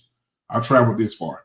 And so I sat and watched Love is Blind with my daughter, Jesus Christ. And one of the things that I saw in one of the couples that they got together and they want to be married is that the guy has a son. He's a single dad raising his son by himself. And he makes probably $150,000, $200,000 a year on his job. Well, the lady that he was with, she says, let's go look for houses. She makes a lot more than he does. And they sat there and they went looked at houses and they liked the house. And the guy asked, how much is this house? She said, this house is $1.5 million. He looked like you could tell immediately who made the most money. He said, can we find some smaller? She's like, I really like this. And so they went back and forth, not in a bad way, but he came to the conclusion. He told her, I cannot live this lifestyle. You can go play golf with millionaires on Wednesday. He said, I'm at my job busting my ass. He said, I cannot relate to what you have going on. You can take trips. You in Paris. You doing these. So he told her straight up, I'm not the man for you. I can't be with you. I can't live in a household with a millionaire lady that I cannot do this with. So I think he did the right thing, PhD, with him checking out. I think he did the right thing, saying, hey, listen, I ain't the man for you because I can't even match your money, no matter what I do. And I'm 40, you 40. Shit, what I'm making now is what I'm probably going to be making forever. I can't match that. And they broke up. They didn't get married. And so I'm thinking that's what most men need to do. If you feel like you're in a relationship with a woman and you guys are trying to grow and go do something, you need to start admitting to yourself, okay, this. Suppose this. So you're saying that women that are choosing to either get a man that's making or doing better than her, either choose that or choose no man, she's making the right choice. I think you can put it that way. Yes or no first? I need to know. Yeah. I think yes. So if that is true, you need to start changing your rhetoric, because what has happened is that because what we keep hearing from men that have your position, you're saying that women, they need to do X, Y, and Z because men built this and men built that. But what we are seeing is that women are smart enough to either get with a man that is going to be better than her, or if she can't find that, to be alone, because that is the proper choice to make. So you want to change your rhetoric. And before, again, I'm gonna let you could rebuttal that, and then we're gonna welcome the voice of Venus into the show. Yeah, I believe that, and then again, it goes back to my old way of being raised and seeing the success of marriage in my family. And I think that in my family, the older marriages, seeing 30, 40, 50, 60 years of marriage, and you listen to them, they talk about these things. And my grandmother is one of them that says, whatever I receive belongs to my husband, whatever he receives belongs to me. And we never look at things as individuals, but we always look at things together. And I think, and that's why they were able to have access to more things. They bought land, they bought properties, rental properties, and things and so on and so forth. And they did that together. My grandfather's now passed away, and my grandmother's still running all of these things along with my mom's helping her out. So I think we gotta stop doing that. But I'm saying, land and houses back then was attainable by the average. Oh no, I understand. I understand what you're saying. I'm saying I'm talking about the money. If you understand that, then you can't bring that up. No, I'm saying I'm not talking about the money. This is what tyranny is talking about. Everything else is going up besides income. So you cannot keep blaming poor people for being poor when everything keeps going up besides the income. They are attempting to get up out of poverty, but as soon as they get their head above water, eggs is $5 for one egg. Yeah, I agree. We're gonna be mad and say, well, you should have pulled yourself up by the bootstrap. No, Yeah, need you're- to fucking take the clothes off the goddamn rich because they are keeping us in this goddamn circle that we cannot get off of the assistance. And Sharon, I agree with you. I agree with you. I wasn't talking about if 725 is the minimum wage, and she went how many times past that? She had $19 and she still can't survive. Right. Well, Sharon, I was talking about the togetherness of it. What me and PhD we were talking about, like the togetherness. Like once that money hit, it belongs to us. It doesn't belong to you, or it doesn't belong to me. Like you, Sharon, you don't go in the house and tell your wife, "Oh, I was on YouTube this week and I made $1,000. This is my money." You know, if your wife needs something, don't you lie, Sharon. But if your wife needs something, you're going to be there for your wife. And I think that's we need to get back to that. You can't look at your wife as your enemy or somebody else. You got to look at your woman as the person that you're with, and you take care of her, or she's helping take care of you. You got to take care of each other. I just look at it like that. Okay, let me get 1 second, and I'm gonna bring Voice of the Venus right now. Got the cash app. This says ninjas asking for donations is YouTube welfare. God damn. Thank you so much. Also, if YouTube is your only income, you're YouTube welfare. Damn. Welcome to the show, the Voice of Venus. Thank you for being so patient. Good day, Voice of Venus. How are you doing today? What is your thoughts? Good morning or afternoon. I don't know. Y'all kind of went so many places. I don't really know right now. Your microphone is low, Voice of Venus. That's as loud as it gets. You can't hear me? Yeah, we can. Yeah. And so where we was at before we got into the back and forth with BMU is about Sherelle saying that if your kids gotta suffer, then let them suffer. And saying that you got to pay for your kids, and we don't care if you're on EBT and they get cut off. Those your kids, you shouldn't have had kids because you couldn't afford yourself. So why you having kids? That's where the conversation was at. She's saying that's a tyranny.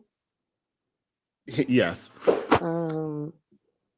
So I feel conflicted about that. I feel like I agree with her to an extent because I'm a woman like her, right? So my mentality is different. So there are women who intentionally didn't want to have a bunch of kids. So naturally, we don't think like women like tyranny think. No shade, but it's just true, right? There's like two different perspectives. So, but I do still feel like I don't want to see people's kids hungry. You know what I'm saying? Like I can't say, well, they should suffer. But I do understand the sentiment of like, at the end of the day, those are your children. And maybe the system let people get comfortable because they always knew in the back of their head they could rely on this thing to help them. And now they're seeing something different for the first time ever, right? We never seen this before. So I don't know. I don't think they should just snatch the assistance away, but maybe have like a slow cutoff time, like, oh, we're gonna give everybody a year or whatever. Maybe do something like that. But overall, I understand like what Sherelle is saying about those are your children at the end of the day. They're not everybody. They're not the government's children. Not everybody else's children. They're your children. Wait, and don't she have a husband? Yes, she does. At least so you can still get food stamps and it's like two incomes and everything? Yeah, it's plenty of people that are married that are on food stamps for sure. It depends on the number of people there. I don't know. You got kids, Sharon. I don't have kids, but I'm imagining if I have an income and my husband has an income, not that we're going to be boiling, but why can't we feed the kids if it's two incomes? I mean, that's Diva's sentiment too. So clearly he must be. Because I didn't hear her mention her. Wait. I did not hear her mention her. I just thought about it. I didn't hear her mention his income at all. She only spoke for herself. So correct. Is he not helping or does he not have a job? Like what's happening? For us, it's all speculation. We have no idea. And it's very valid questions that we have no answer to. However, I do not agree with that. It is just your kids. We live in a society. And the problem with us living in a society, we only believe that the poor should take care of themselves. And we've tend to forget that we take care of the rich people as well. They get bailouts, they get government assistance, and nobody bat an eyelash because in our mind, we look at them like they don't need help. But if it ain't for us, those rich people won't be rich. They be hungry too. No, I'm with you, Sharon, but I would say the same to them. Like, I agree with what y'all was saying. Get whatever you could get. Shit, I would try to get whatever I could get. But I'm saying if that same rich person came on here complain, I would say the same thing. Like, hey, you was getting away with it while you could, but at the end of the day, that's your business. That's not our. We don't run that company. You do. Does that make sense? Like, I'm not knocking it, but I'm saying like it's a bit of entitlement. I feel a little bit. Well, and so that's fair, and I think the regular people should feel entitled because they are doing everything in their ability to hurt poor people. Now, this is true. I was gonna say that too. They keep passing the buck to the consumer when business get tough. And that's where it is not fair. We don't have nobody to pass it to unless we get some government assistance. So if tariffs goes up and now all of a sudden they going to say, hey, well, we're going to have to go up in prices because we got to pass it to the consumer. No, the government should not allow them to pass it. You will have to figure out. You're a businessman, figure it out. You cannot keep passing the buck to the consumer because that's not a solution. That is a Band-Aid. So I agree with this, right? Because when I look at, and I know we live in one of the most expensive cities. I understand that, but I'm just comparing to even when I was down south in North Carolina. So the income compared to what it costs for rent is just disproportionate anyway. So I agree with you. Like the way the country is set up, it is to constantly keep poor people poor because if the rent keeps going up, especially down south, it's even worse. Like at least up here, I think the minimum wage is double what it is down south. Just to give you a base level of kind of gauge where income is, right? So down there, especially a lot of the jobs don't pay much and the rent is getting closer and closer to what it is in New York. And I know that because I was just there. That's not fair. That is putting people in a very tough position where they can't even though they're working full time on that full time income alone, cannot afford their own rent. Correct. So I understand what you're saying about then the government should help because you guys are kind of setting people up for failure. Right. So I get it. And you're saving businesses. Yes. So one of the ways that they're able to do this to us is by convincing us that we are individuals, right? And so those your kids, you need to take care of them. When if we look at the elites, they are not operating as individuals. And honestly, we are not operating as individuals. So if you got a job and you get health care through your job, the reason you have affordable health care is because you are there with a bunch of other people, thousands of other people, and your employer is paying for part of it as well. So we are depending on each other in order to have affordable health care in that respect. And so just the whole idea that we need to do things on our own is a misnomer. It's a lie because nobody's doing it. Those companies get in bed together and plot out ways to extract more of our resources from us. And so us standing here trying to combat that as individuals is going to be wholly ineffective, right? And it's actually a very Western, read white mindset, right? Because we the people who believe in the village mentality. And anytime, like the whole premise of places like Costco and Sam's and BJ's is when you buy more, then it's cheaper. And so when you get in collectives with people and work together, it's going to be cheaper in the long run, right? So that's why there's the proverb, many hands make the work light. And so I think we really have to stop approaching these things as individuals and approach it more from a collective mindset, because even with the those your kids mentality, they actually not, because human development tells us that when kids become adolescents, their peer groups become their primary influence, even over above their family and their parents. And so whatever those other people kids got going on, it's going to seep into or bleed into what your kid got going on. That's why we see so many instances of the middle class black male who probably got two parents there and still go out and try to be a knucklehead because he's seeking the validation and acceptance of his peer group. And so we really do ourselves a disservice by approaching things as individuals and saying, them, your kids, you need to do that for them because some way, somehow, those gonna end up being our kids too. So let me say this. I wholeheartedly agree on the village. I think you need. It's hard even being by yourself, taking care of yourself, right? So I can't imagine if I had 3 other people and no other help. But I take that's more of a mentality thing. Personally, I like to just keep in my head. So it's kind of a self protecting thing. Like so long as I understand that I don't have 5 kids running around because I understand at the end of the day. What did you say earlier? Mama's baby, daddy's maybe. I do understand at the end of the day, it could still be just left to me. So when I'm saying that, I'm not saying it in a way like, oh, F the kids, don't help them. I'm just saying like I have this in my family. I have friends. I see a lot of the time the shit is like left on solely the woman. It just is. And that's very difficult. So because I understand that, it just kind of helps protect me. And I think you do too, Diva. But I understand, like, they should get help. Society, we do rely on each other, and Black people have been like brainwashed into accepting this individualism stuff when no one else is doing it, and I mean no one else. Like when we look at nepotism across industries, we look at construction, who's running that industry, right? We look at different the restaurant industry, who's over there, right? We see I go to Brooklyn, see a Caribbean spot, I'm gonna see Caribbean owners, I'm gonna see Caribbean workers. Go to the bodega, I'm gonna see Spanish people. Go to certain construction sites, I'm gonna see the same shit. So everybody else is working as a collective, to your point. And Black people are really the only ones thinking there's some independent shit going on, but it's really not. That's not how things are happening.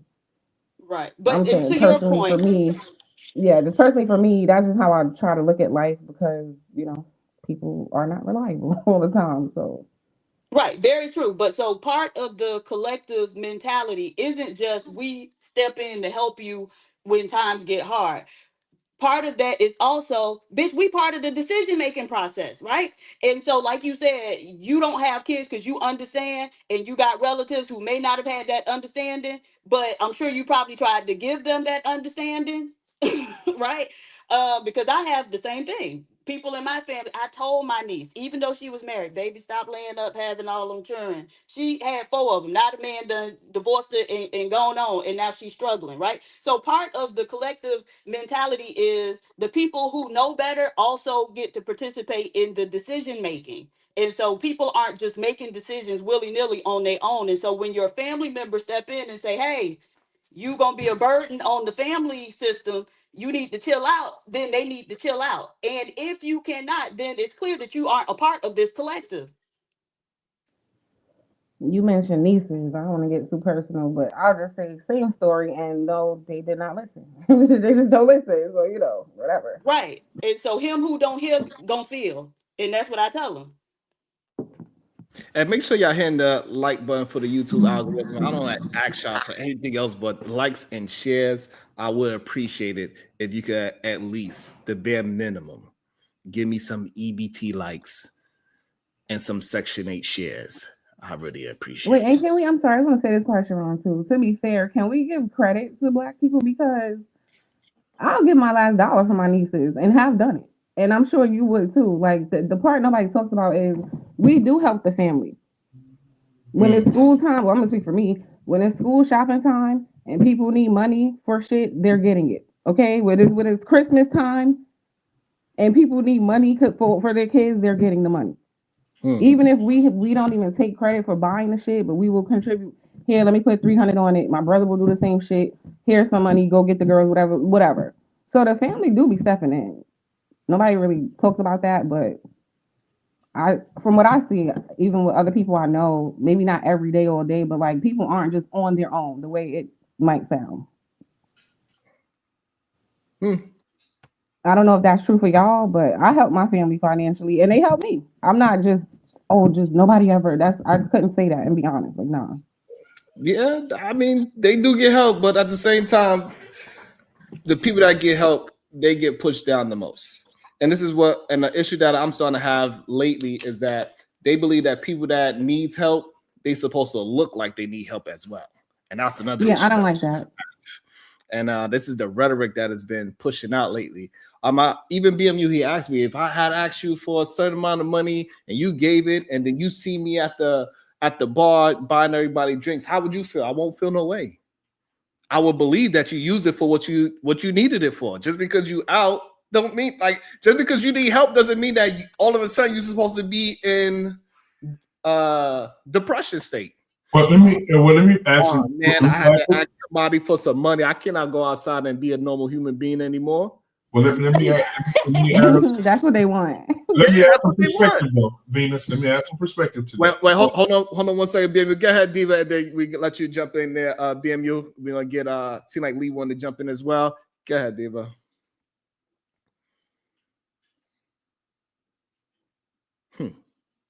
Omega Dreads, gambling channel, $1.99. Here are some benefits.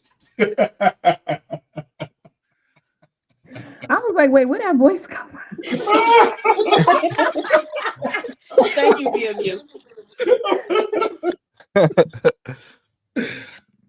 Oh man, but I just want to say, like, for Unlikely to and PhD, everybody on the panel, like, this is what I said to Sharon, and I know PhD was gonna keep it real, right? Voice of Reason, I'm gonna ask y'all first, then I'll ask Unlikely. If your girlfriend came to you and said, hey Venus, sis, you know, PhD was, sis, I need you. Like, my mortgage is going to get behind. I need $1,200. And you say, okay, sis, I got you. And you give her the $1,200 on Monday to pay her mortgage.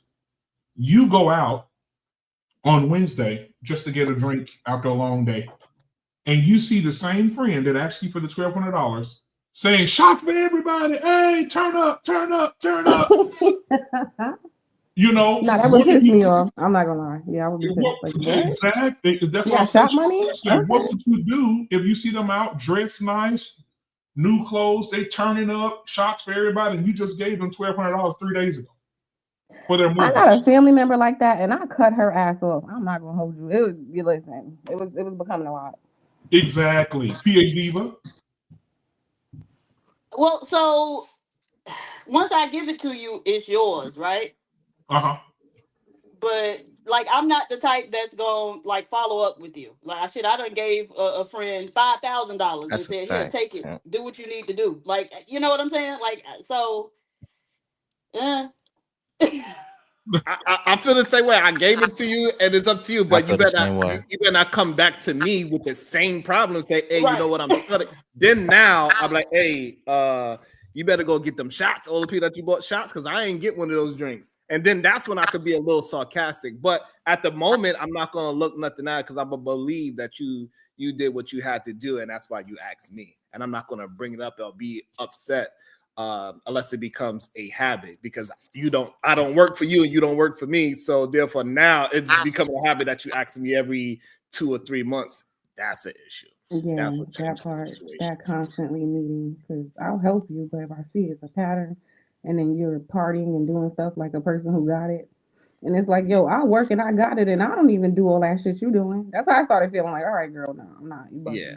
Once it turns into a habit, then that's when I have a problem. Go ahead, Lee. I wanted to ask BMU, what was your point there that you was trying to make when you gave that analogy? What were we talking about, Sharon? I don't remember. What were we talking about when I brought that up? That was yesterday, day before yesterday. But regardless, we were talking about being on benefits. That's what we was talking about. Oh, yeah. We were talking about the people that poor people should look poor. Like that was be on benefits and have Jordans. Yeah. There you go. Yeah, that was the concept. I just heard this conversation. I don't know if you heard it. They had a Beans and Trigger Mike. They had a huge battle over this conversation. Him and E-Man too, about looking poor. And they were giving numbers and statistics of people who are making decent amount of money and committing fraud and all this and therefore I was just listening to it. But people are not going to look poor. Most of the people who are getting subsidies from the government, they don't look like they on the street or are they homeless. I think that people get mad is when you see, I'm asking the government for I'm asking the government for $1,000 worth of food stamps to feed the kids. But then there are people out there like us, some black people will have their children with $200 shoes on, or the little girl got $300 braids in her head. And you like, God damn, how's she able to, this kid got a brand new iPhone. So this kid is probably right now have $2,000 worth of shit on them. and she's asking for government assistance. Is what they were talking about. What's the argument there? The argument. So what was that? Because you So don't what know was where his the kid argument? got all that stuff from. Right, exactly. So and why does it matter? Yeah, that's what I'm saying. Does... I'm telling you what the show was about. Those guys talking about yesterday. I think they were basing it on the fact that if your kid as a person has $2,000 worth of shit on, why are you asking the government for $400 worth of food stamps? Mm-hmm. And what's your thought on that? I think that's the preface that they were making. But what's your position on that? Again, you gotta take care of your kids, and shit ain't cheap. And shit ain't cheap, bro. You gotta buy shoes, you gotta buy clothes, and if you want your kids to have something nice, you got something nice. And maybe those Jordans were on sale. Maybe they were $80. Maybe they weren't $200. Maybe the clothes. But what is your position on it? I believe that. Yeah, because you're not. I believe that you should, like you said, unlikely. I agree with you. The government owes black people so much shit. I just think you should get as much as you can from them. That is nice, but what is your position? I just said that. No, you're not. I said get your position. Should poor people look poor? Yes or no? No, absolutely not. No, hell no. Because that's the position that they're saying. Because I don't understand what my kid. If I'm on assistance, what do my kid have a $200 shoes got to do with me? The reason why I'm maybe to buy those $200 shoes, maybe because I'm getting government assistance. I could feed them a different way, so now I can at least make them feel a little bit better about themselves when they go to school, so they don't look like a goddamn rejects. And we had songs for that. Rejects, they cost $1.99. Rejects, smell like we had songs for this shit. That's a fact. Like, and again, y'all forget they have aunts and uncles and other people who buy them shit. That was my point. All of the stuff you see these kids with doesn't mean their parents bought it all the time. I know for a fact that they do. Well, and exactly. And absolutely. But not only that, like just because I'm poor, I should not get teased because I'm poor. We all know the old Eddie Murphy, I got my ice cream and you can't have the because your daddy's on welfare. That was the whole joke. Now let me say something. Remember that joke, Peter? You know what? I think one of the things that we're forgetting though is that back in the day when we was growing up and people got food stamps, the reason that some of the kids were able to get those nice clothes and shoes is because they were selling them bitches. What does that mean? Okay, no, so they were selling the food stamps. So now you say that. So what is your position on that? Is it a problem? Like what was it? No, I don't think people, if you're poor, you shouldn't look poor. I think you should look like where you're going, where you headed. If you're going to school, if you're going to be successful, you should not look poor. You should not look like you're fucking homeless. Okay, so now what was the point of bringing up the fact that these people had to go ahead and sell their food stamps so they could get actual cash so they could take care of their children? Now, what was the point of bringing that up? Yeah, the point I'm making is that some of the mothers that growing up I saw that didn't have any money to make their kids, like you said, go to school, you want your kid to look decent. Those women would take those food stamps, take $100 out of the food stamp, do the grocery shopping, and the rest of it, they would sell it to the community for cash, and they would go and buy their children school clothes and nice clothes. Why are you bringing that up? I understood when you said it the first time, but what is your position on it? Why are you bringing that? Why are you bringing that? It sounds like it sounds like he's not happy that they're spending. Okay, but let him say it. I know you said spokesman. No. It's not that I'm not happy. Like again, for me, I don't give a fuck because you're not putting black people in position to be successful. So my position on that is, if you have to sell them, motherfucker, sell them and do what you got to do with it. I don't care. I really don't care. You talking? So why did you bring it up? You're hilarious.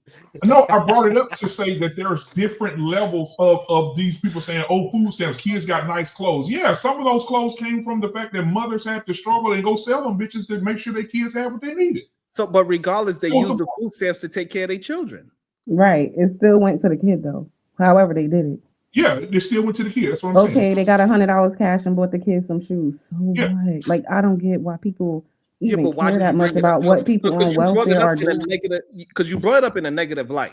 No, not a negative light. Absolutely not. It wasn't negative. I didn't say. I never said, Sharon, run the tape back. I never said there was a bad thing. I said people forget that sometimes black people had to use their stamps in order to suffice to do for their children. And for some reason, I think people that have your position, y'all tend to forget that we could read between the lines when you talk. Okay, so what is it that I'm saying? Sharon, tell me. Right, because you made a strong position to say black people do certain things, like it's like they scamming the government, like they are doing something wrong with the food stamps. They're not using the food stamps properly. Well, we all know the welfare queen is a white woman. It is a white woman. That welfare queen, that white woman from New York, she had luxury out the wazoo. Yeah, white people. White people get the most. But right, you say that now because I'm bringing it up, but before you made it a very black thing. We are not the ones that are just learned how to finesse the system the best. We learned it from a certain group of people. Exactly, which I have nothing against, Sharon. I never said I had anything against it. However, these conversations, it sounds like you are against it. Most of the people that are talking about it saying that poor people gotta look poor. They bring it up. Oh, we know these people on food stamps got Jordans. Why bring it up? Because you are trying to make it sound like, hey, you should have some goddamn Starberries on instead of Jordans. You need to be having some goddamn not Shacks. the Starberries. You should have some goddamn Shacks on instead of some goddamn Jordans. That's what it sounds like you are saying. The Stephons? No, not at all. Sharon, you said you grew up on the book. It does sound like you you're have saying Starberries. No, I did not have Starberries. No. Oh, he was balling. You had Pro Wings. Pro Wings, yeah. He had Jordans. He had Jordans. Regardless, what I'm saying is that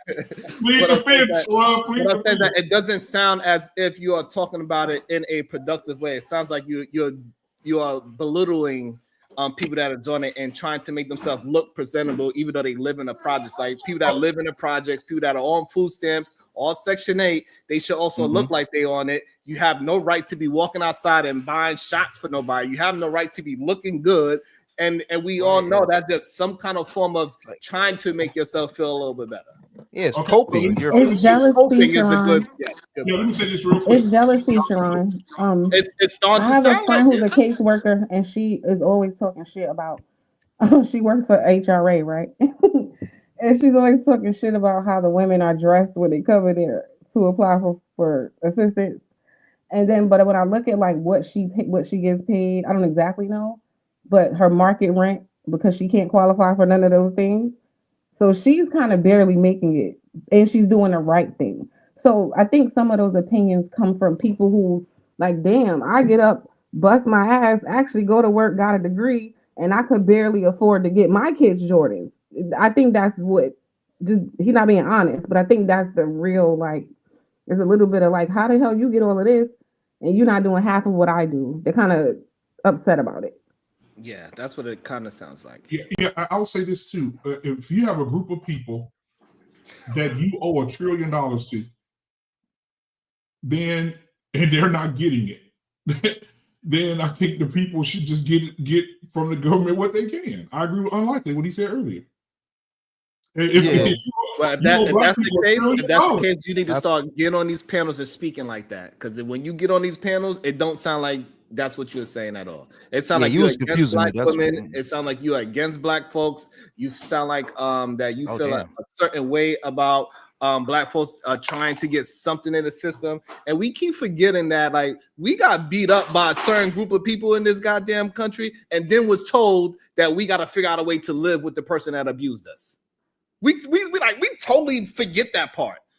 It doesn't happen to nobody else. Guess what? All those people that is here that came from Germany because they had certain tattoos and gas chambers, they was able to leave who did something to them and still getting paid from those people to flourish. We had to stay here with them. They said, hey, get over it, live with them, and don't do nothing about it. Don't say anything about it. Don't mention it. You can't go nowhere because we don't know where you came from because we done mixed and matched everything. We don't know if you was from here, from this place, that place, or the third. You're going to have to live here with us while, yes, we're going to tell the other ones not to do anything to you. But yet we all understand that they saying shit still while we living in a house. You know, like imagine telling a woman that was SA'd by a man, you still gotta live there though, but we gonna make sure he never touch you again. But he over there still looking at you up and down. That's still goddamn assault in my goddamn eye. And that's what they tell black people to fucking do. We don't care if he look at you a certain way. We don't care if they discriminate you. We don't care. That's the issue. And stop pushing out that bullshit ass propaganda like we the only ones that gotta pull ourselves by some goddamn boost. Let me see you try to pull your big ass up by the bootstrap. Damn. Shit. Got me all fired up on a Saturday. I'm fired up now. Piss me off. Welcome to the show, Uda. I'm sorry, Uda, I gotta bring you in when I got so fired up. I would pay to see him pull himself up, but never mind. Uda ain't there. Uda going to get his government cheese. I know Uda got some government cheese before. Or maybe he don't. I got some of that before. Oh, there you go. There you go. Good day, sir. Before. What happened? What's your thought? That? Facts. But I think we forget though, man. A lot of times what's crazy is when these things was created, such as like, you know what I mean? Like as a kid, I got food stamps too. I haven't been on food stamps since a kid. But I'm just saying though, regardless, I can't knock nobody who's gonna do their thing or whoever's getting any assistances. I can't knock nobody. You feel me? But when these things was created, it wasn't created for black people, bro. It was created for white people. You know what I'm saying? It was a mother's pension. Okay. These Jewish women and all those women, they the one who really ran up the bag in this thing, bro. You got to understand that first of all. Thing became a problem now that black people on it, bro. Straight up, son. You go back to the 1900s when these things was created, you would do the history on that shit, son. Trust me. White people was doing that thing and doing their thing forever, bro. Right? Only when black people do something, it becomes an issue, bro. That's it. Sure. You on mute, Sharon. I said, oh, thank you, PhD. But make sure you hit the goddamn like button. This is ridiculous. Like, boy, I tell you, it's crazy. Let's break down. Everybody's good right here. Let's break down some more of the video. Everybody's good? All right. Sure. Whew. Okay. Stupid. Because so when the government decides to pull it back, if your kids have to suffer, let them suffer. It's your fault. So you sound stupid because if bread goes up $10 a fucking loaf, is it my fault for having children? You sound stupid. It's the government. No, Sherelle. Let them eat less. When you do have children, let them eat less. You understand. But since you're childless, you don't have any understanding. You sound stupid to say because the cost of living is going up, then it is my negligence to have children. Yeah, it's negligent. It's negligent to have children you can't afford. It's what you created for? It's borderline child abuse to have children you can't afford. Sure, I'm not gonna argue with you. Y'all should literally be neutered. Oh,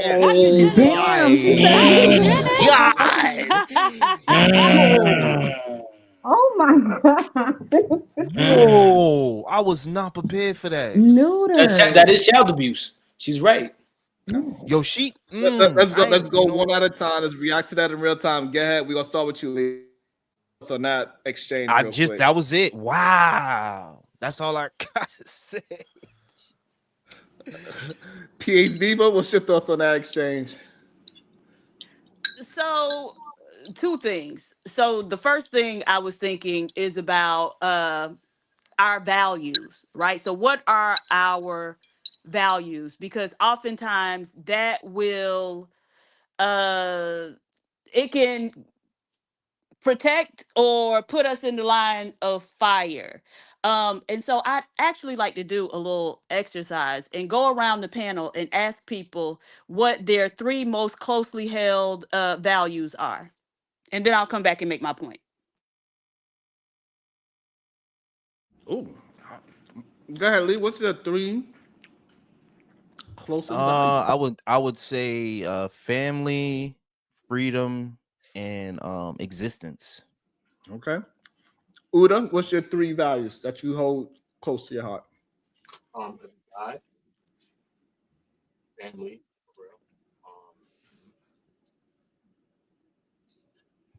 one more. Family is kids. You're a little bit low. I guess we can't hear you, sir. My bad. Yeah, hear me better? Yeah, I'll say God.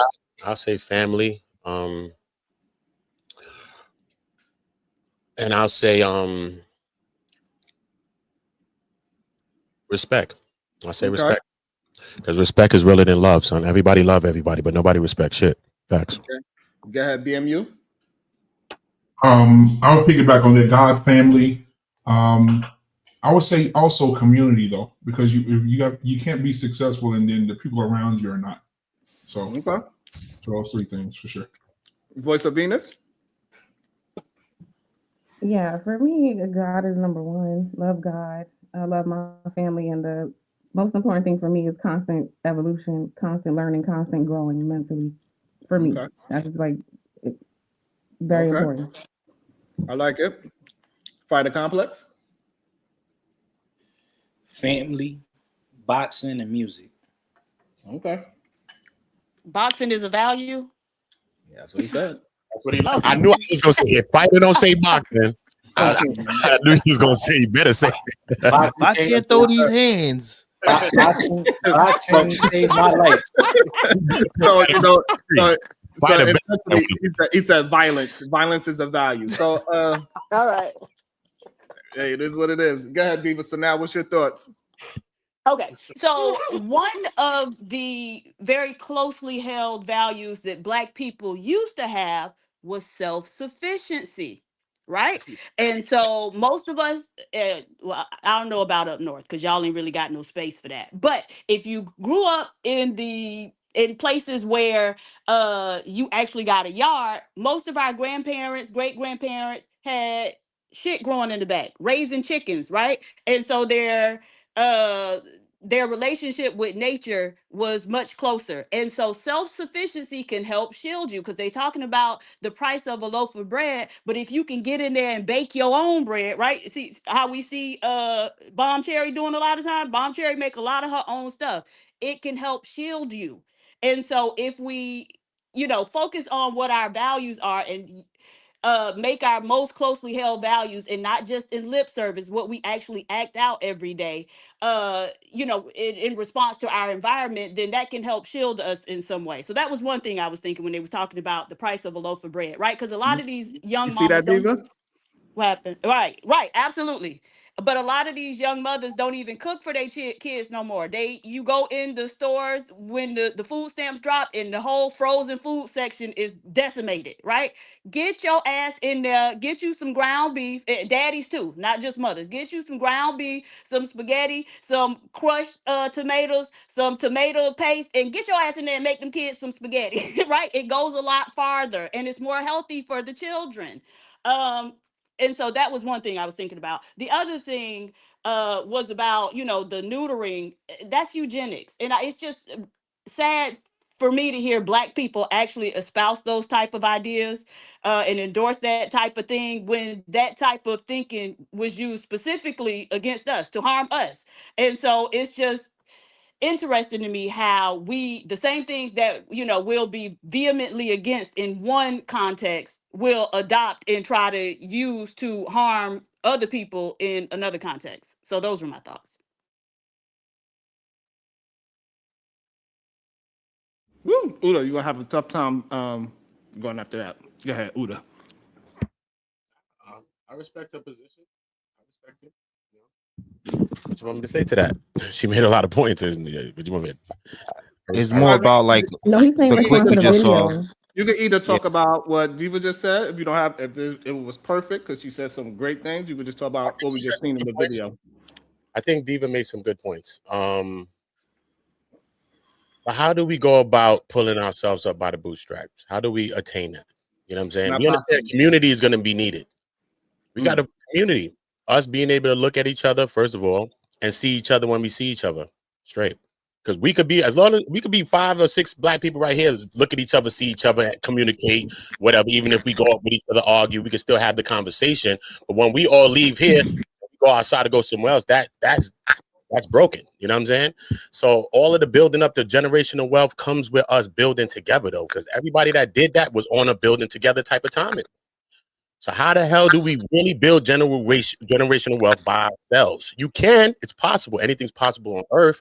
But I just think that us building more, and once we start to build as men and women together, even if we arguing about our points, whether it's about this or that, you know what I'm saying? Like me, I don't agree with the manosphere. I don't agree with the womansphere. I believe both sides makes points, but I don't think that it helps us to get nowhere, and it's just a circle of, you know what I'm saying?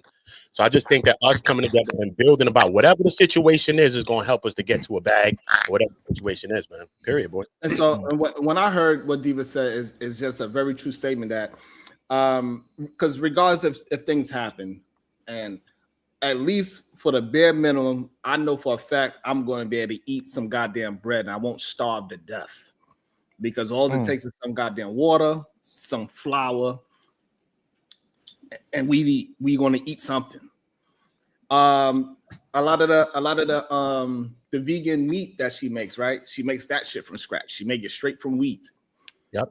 So the vegan meat, she make it from scratch. The bread, she made from scratch. The milk that we drink, she attempts to make that from scratch, but we drink too much of it, so we gotta buy it. Practicing my bread. My bread. I ain't gonna lie. I be tated down, especially like, you know what I'm saying. So it's just not feasible for her to make that many things from scratch the way how we consume, right? But I know if shit hit the fan, hey, we'll be able to eat without. Wait, and but that's hold without, up, and that's without growing something. And had the lines on it and shit. It had lines and She designs doesn't on have to work, right?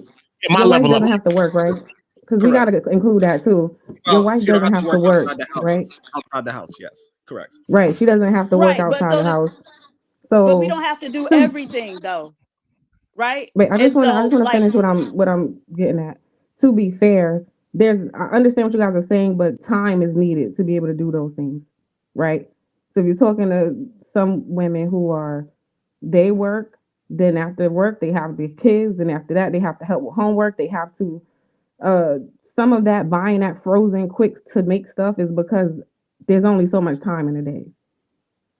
It's not like they're in Anya's position where they have a husband who goes and work and pays the bills, so they can be at home doing all of that. Like, let's be honest, a lot of those single mothers are not in those positions. I just want to keep it like fair and balanced when we're saying that. Like,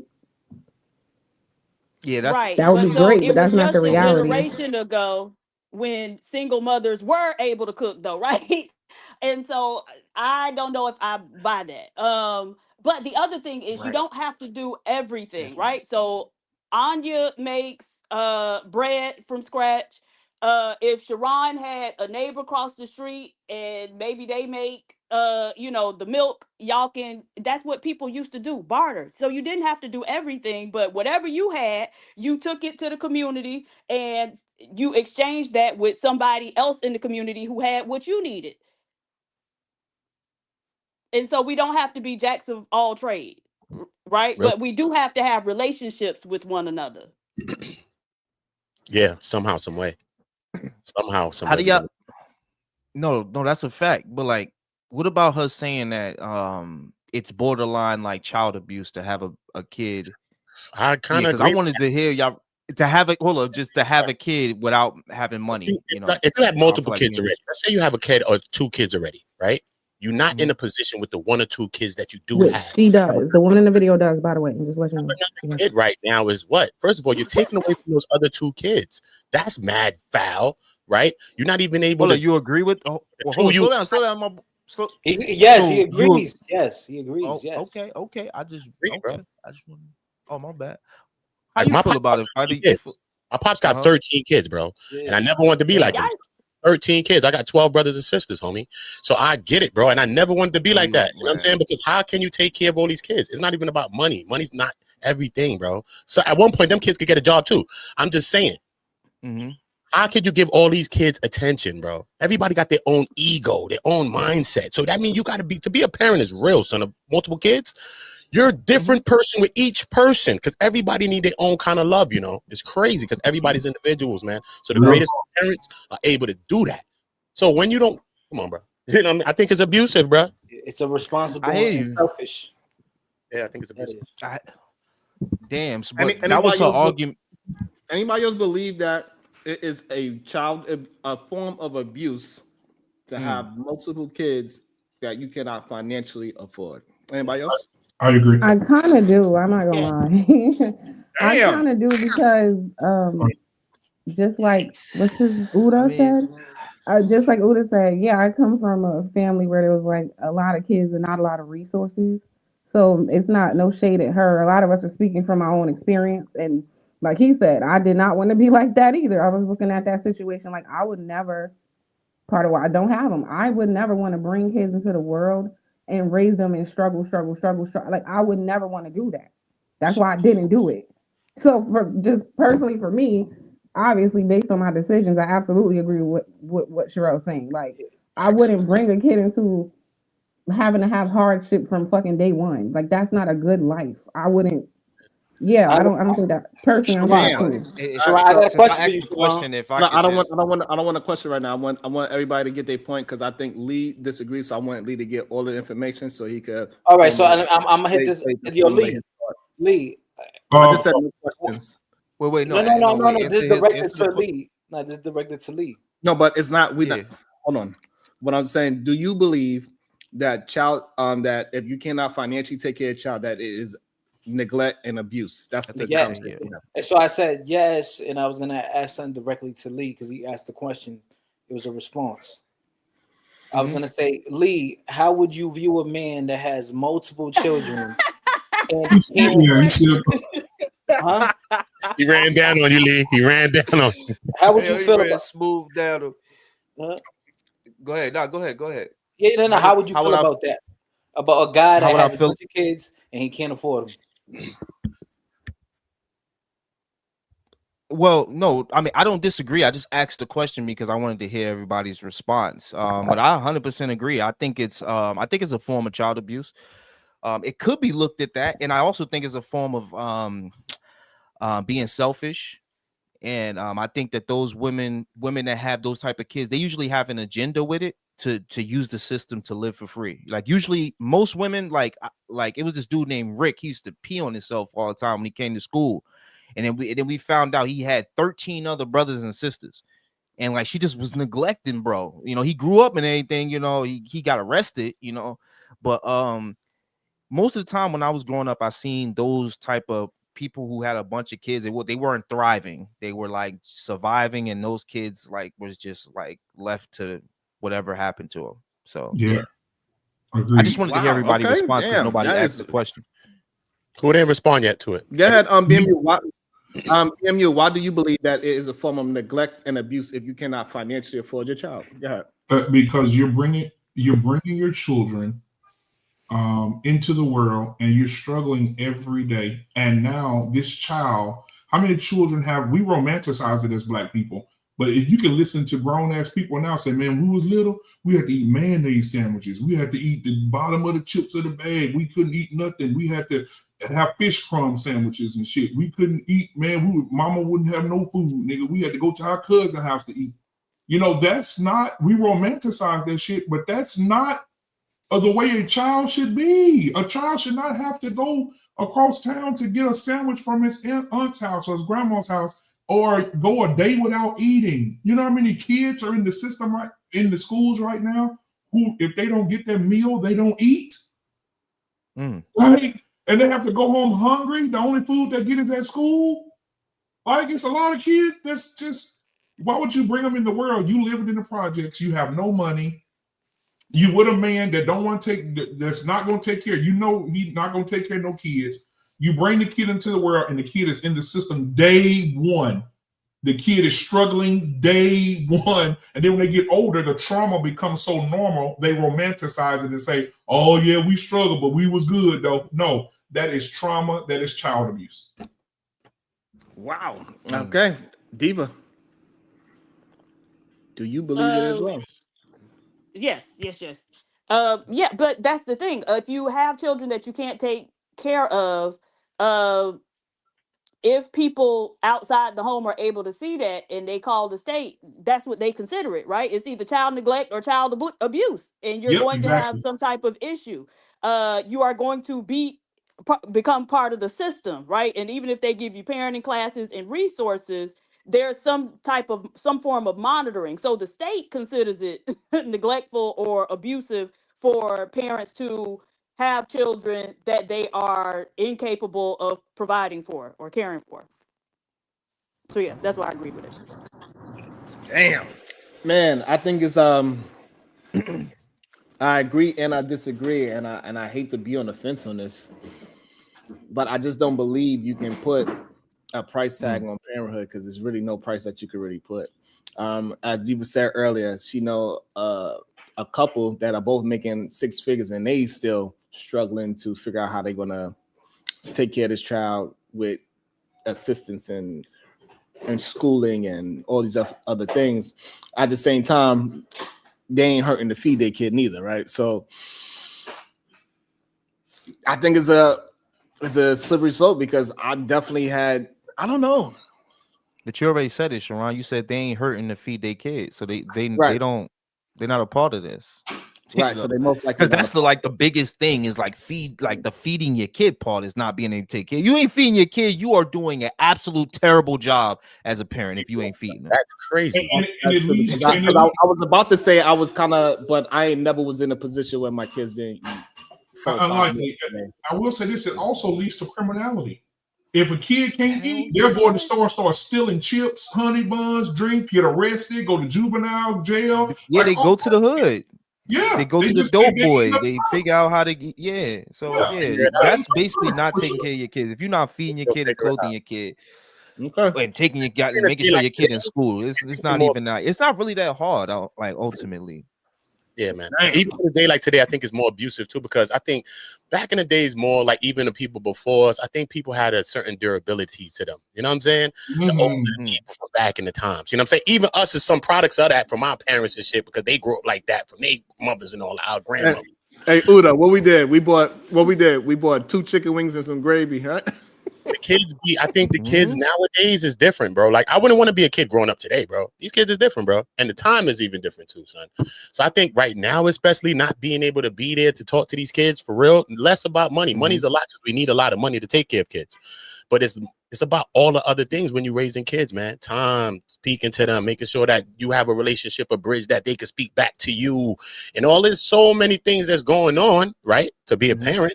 Money's part of it. You need it. If you ain't taking care of your kids with money and you ain't buying them stuff, that's crarazy. That's abusive. What are you doing? I get that. You know what? I agree. And something else I want to address about abuse is that like y'all abusing the like button.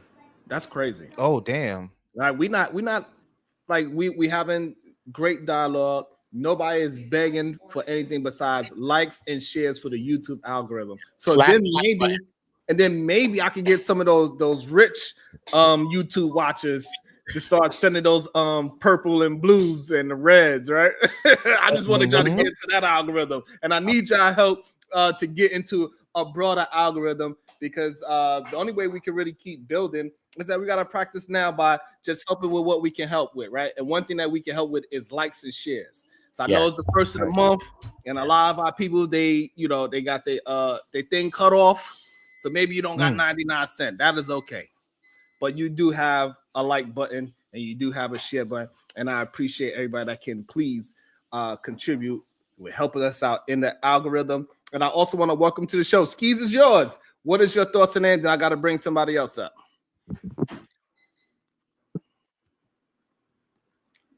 You on mute, by the way. Skis is yours. He's probably stepped off. So real quick, Sharon, while we waiting on Skis. Yeah, man, you made such good sense, bro, when you were just saying that. But still think about it. We were durable back in the day. I remember sitting in the country. I'm from Louisiana. I remember sitting in the country with my grandfather, and we used to shell peas, and he used to go get okra and fucking watermelon out the yard and fucking kill the damn chicken and pluck the feathers and boil the fucking meat. And we used to eat like it was not a thing. You know, it was like they knew how to survive. They were very durable. Today, you show a kid a dead chicken, they'll throw up and pass out. They're not used to seeing anything that they'll eat the hamburger, but they don't want to know how it was made. It's different, bro. The kids are way different now. Different. My sister raised me. My sister too. My sister watched me and all that. My sister used to hold us down. What are you talking about? Big sister was like auntie sister. What are you talking about? Big sister was auntie sister, bro. Holding it down like this. It was just a different time, son. You know what I'm saying? It was just a different time, and kids was different. We was like little men, you know what I'm saying? Based on things. I'm just saying, bro. Yo, if I could just say something real. If you were the oldest kid, you were at the house cooking. That's what I'm saying. Shit, bro. Yo, nah, y'all both spitting facts. I just wanted to say that it only works for Tyranny in this situation because she said that she could barely take care of herself. So that's why it works on her for her to say that to her, like, yo, you said in the beginning you barely take care of yourself, then you particularly are committing, So I think I just wanted to say that one part right there. That was I more think that kind of ruined her. You said more of a direct to her. Yeah, it was like a bow, shut up, because Oh, you kind of threw yourself right in the fire like that by saying that. Because you should never say that as a mom or a dad. Yo, I could barely take care of myself, bro. I need nah, that's crazy. Yeah, that's crazy. You should say that it's helping you, you taking care of yourself, but it's helping you. It's making life a lot, easier. You got kids, but yeah. American Tradesman, $10. Great topic. Review. Diva is essential. Love it. Thank you, American Tradesman. Thank you.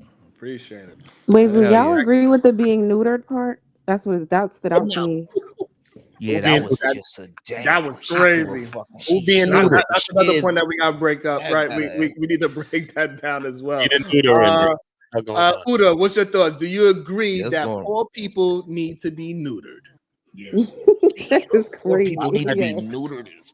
No, so neuter half the earth then, because we all poor. The rich people and only in a certain percentage, and the people who's rich now will be broke shortly. Trust that one. And anybody who had it before don't have it like they used to have it, including all of us right here. So therefore, no, I don't believe that, and I don't believe that because a person's poor, they have to look like they poor or whatever the hell. You can look like how the hell you want to look like, and if I gave you something, I gave you something, and it doesn't matter what you're doing with it. If I gave you something, if you said you're gonna give it back to me, I'm just worried about that. And when you come back and give it back to me, and I ain't chasing you down for it. So even if I saw you doing your thing and I gave you something, whatever, I gave you something. You know what I'm saying? What if they got a poor personality though? What if it's the poor? Like, do you think the poor personality person should be treated as just the poor person? Because there's people that's No, I don't think so, because I think even from God and Jesus to show you that, you know what I mean? Because many people got great things in them, son. Trust me, sometimes we just victim of our circumstances, our environments, and many things, bro. As a man to a woman, you might meet a chick, she a little different, she was around this wrong type of dude, you know what I'm saying? And she start getting around a real dude, and we start vibing, and she see the energy, and she see the difference, bro. And ain't even taking the money and none of that. It's just a vibe, it's just the energy. So I just think, nah, I don't agree with that. I think not everybody should be neutered, but I think some stuff should be monitored. There is not a reason, and y'all got Google in front of you, there's not a reason for there to be a percentage of women who are noticeably and are diagnosed mentally ill who is being impregnated by fucking monster ass niggas or people who have had sex with these women just to take advantage of them. And these women who have displayed mental illness and have been diagnosed with it are having child after child after child after child, and they got 10, 11, 12 fucking kids. And it's like, is anybody in the family gonna step in and say, nobody else is gonna put their penis in my handicapped child or my mental illness baby or my niece? I mean, what the fuck? Like, some things need to be, it needs to be monitored. Like, I don't understand how these mental illness women, these women with Down syndrome are pregnant and having babies and shit. And I'm like, who is allowing this? These women who can't help themselves get pregnant. Like, okay, so now, all right, that's an interesting point. Wait, can I address that? Yes. The neuter language, I think we got to be careful because it starts to sound like people trying to play God, right? Yeah. Like, on the surface, it's interesting. I kind of understand, because it's like, on the one hand, if people are complaining about struggling to be able to take care of kids, logically speaking, I guess the question is, why continue to keep having them if you already can acknowledge that you're struggling in the first place with the ones you have? So I think that was the point overall, which I kind of tend to agree with. But yeah, I don't know. I think that's wild to tell people. Hyperbolic. Yeah. But I think that was the overall point. Like, if you can say, like she did, I could barely take care of me. Okay, logical person would go, then maybe I shouldn't add more members to the family right now. You know what I'm saying? Maybe my focus should be on how can I increase my income or something. And then maybe, but so I kind of get like the recklessness in a way, but I also feel like people are supposed to be more important than things, right? Like, humanity kind of got us to where we value material more than we value people. But in reality, people are supposed to be more important than things. So I don't want us to get so extreme to where it's like, if I can't have all the absolute best things, then that means no more humans. Like, nah, like if everybody up here said family was like one of the first things that came out of their mouth. So if that's true, then you can't tell people to stop creating family. So I don't know. I feel like you, Sharon. I feel conflicted because I understand both sides of the argument. I understand you shouldn't be having a bunch of kids if you can't afford them. But I also understand that, like Uda said, most of us are considered poor. So that would mean nobody have no babies no more. That can't work. And society needs people. You need young people. People are getting older every day. Technology is advancing. We still need humans who are able-bodied with mental cognition. Like everything's great. We need those people to keep society going. Young people take care of older people, right? The sick, elderly people are being taken care of by nurses and doctors who are younger than them, right? So we need to constantly create younger people. That's how society works. So I don't know. I'm conflicted. Yeah, because like it's a lot of societies right now. They are in shambles because they don't even have children. Like some places in China don't even have children walking around. Ain't no children. It got places. Who's going to take care of 80-year-olds? Other 80-year-olds? Right. That's not going to work. You need children. Right. Society needs children. Sicily, they are trying to pay people to move there because they have a dying population. There's no kids there. Some places in Switzerland, they are paying people to move there because they have a dying population. There ain't no children around, and so it's very. And if everybody's 80-year-old, who's driving the train? Who's driving the bus? Who's driving the taxis? Who's the doctors? Who's the lawyers? If everybody's 80, you need kids. Like we need kids. And white people understand this. That's why they made deletion illegal, because the white people are like, oh my God, our population is dwindling. What the F are we? They understand that very well. That's why they're trying to force their women to have kids, because they understand the need, right? So I don't want to be like, no, just no more babies, because it's like, no, everybody up here gonna be 80 at some point, and then you ain't gonna be able to do shit. And you're gonna need to go to the store. You need to buy groceries. You need all where you see these young people working. You need them there. All right, so we're gonna go BMU, Diva, Unlikely. Go. Yeah, Venus, you cooking. I believe that we also have to, I play devil's advocate here. You also have to understand that as a people, when you brought up, when you talk, about God-fearing man want to play the devil. That's interesting. Jesus Christ. But anyway, I'm saying like this dude crazy, but he messed up our damn flow crazy fast. But anyway, so I think about, we say that, people should be neutered. I agree with you. I think we should be careful with that, because the last time we talked about being neutered was with Margaret Sanger, when she invented Planned Parenthood and the deletion of all Black babies. And she used us as a face of it, because most people don't know that the first abortion clinics were put into urban Black neighborhoods. The first one was in Harlem. Black people only. Exactly. Right.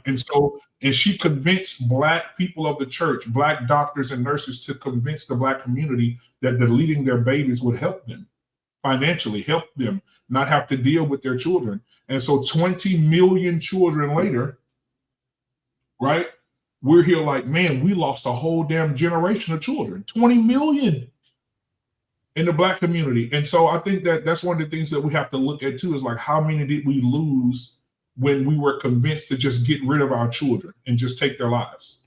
That's crazy. Go ahead, Diva. First off, watch out, because just stay on top of your cash out. Yeah, absolutely. Oh yeah. I'm with you, Diva. I'm with you. Because I just don't even be knowing, like, what do you have to add to this conversation?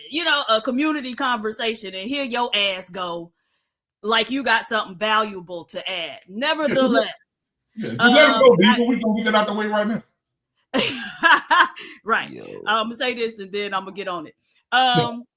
And so the neutering, poor people should be, not poor people, but people who can't take care of their kids or have multiple kids they can't take care of should be neutered.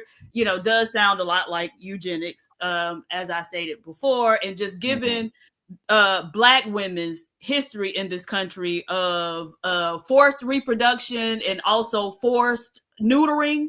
To me, that type of rhetoric is just appalling, especially coming from another Black woman. But I think what the real issue is that somehow we've gotten the relationship inverted, right? Because the women who should be having the children are not having the children, right? So Sherelle, right? I don't have no kids.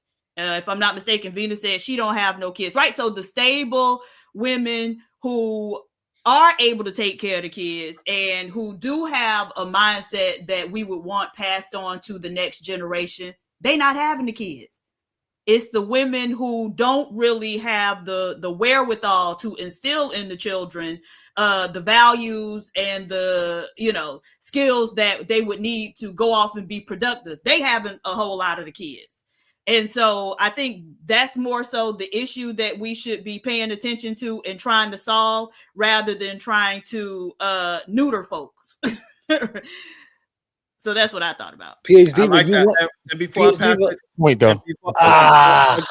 Hold on, unlikely was supposed to be right after.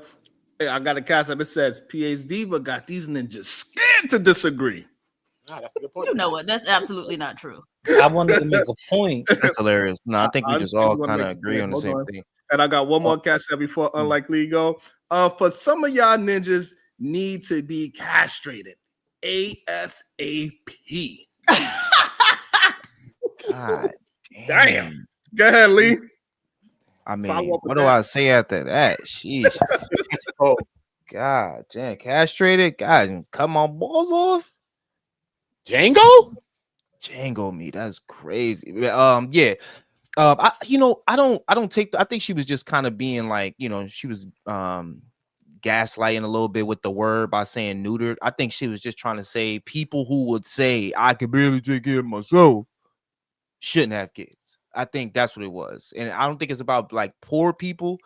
I just think it's people who will literally tell you I could barely take care of myself. Like those people should not, like, you say that and then you go have more kids. I think that's kind of crazy. But that's all I wanted to say. I think Sherelle was just being annoyed, like getting annoyed by a person that was kind of, then she just was like, fuck it, I'm just gonna throw this at her. But I don't think people should be I don't think Sherelle thinks people should be castrated. I just think it was like annoyed. Okay. Yeah.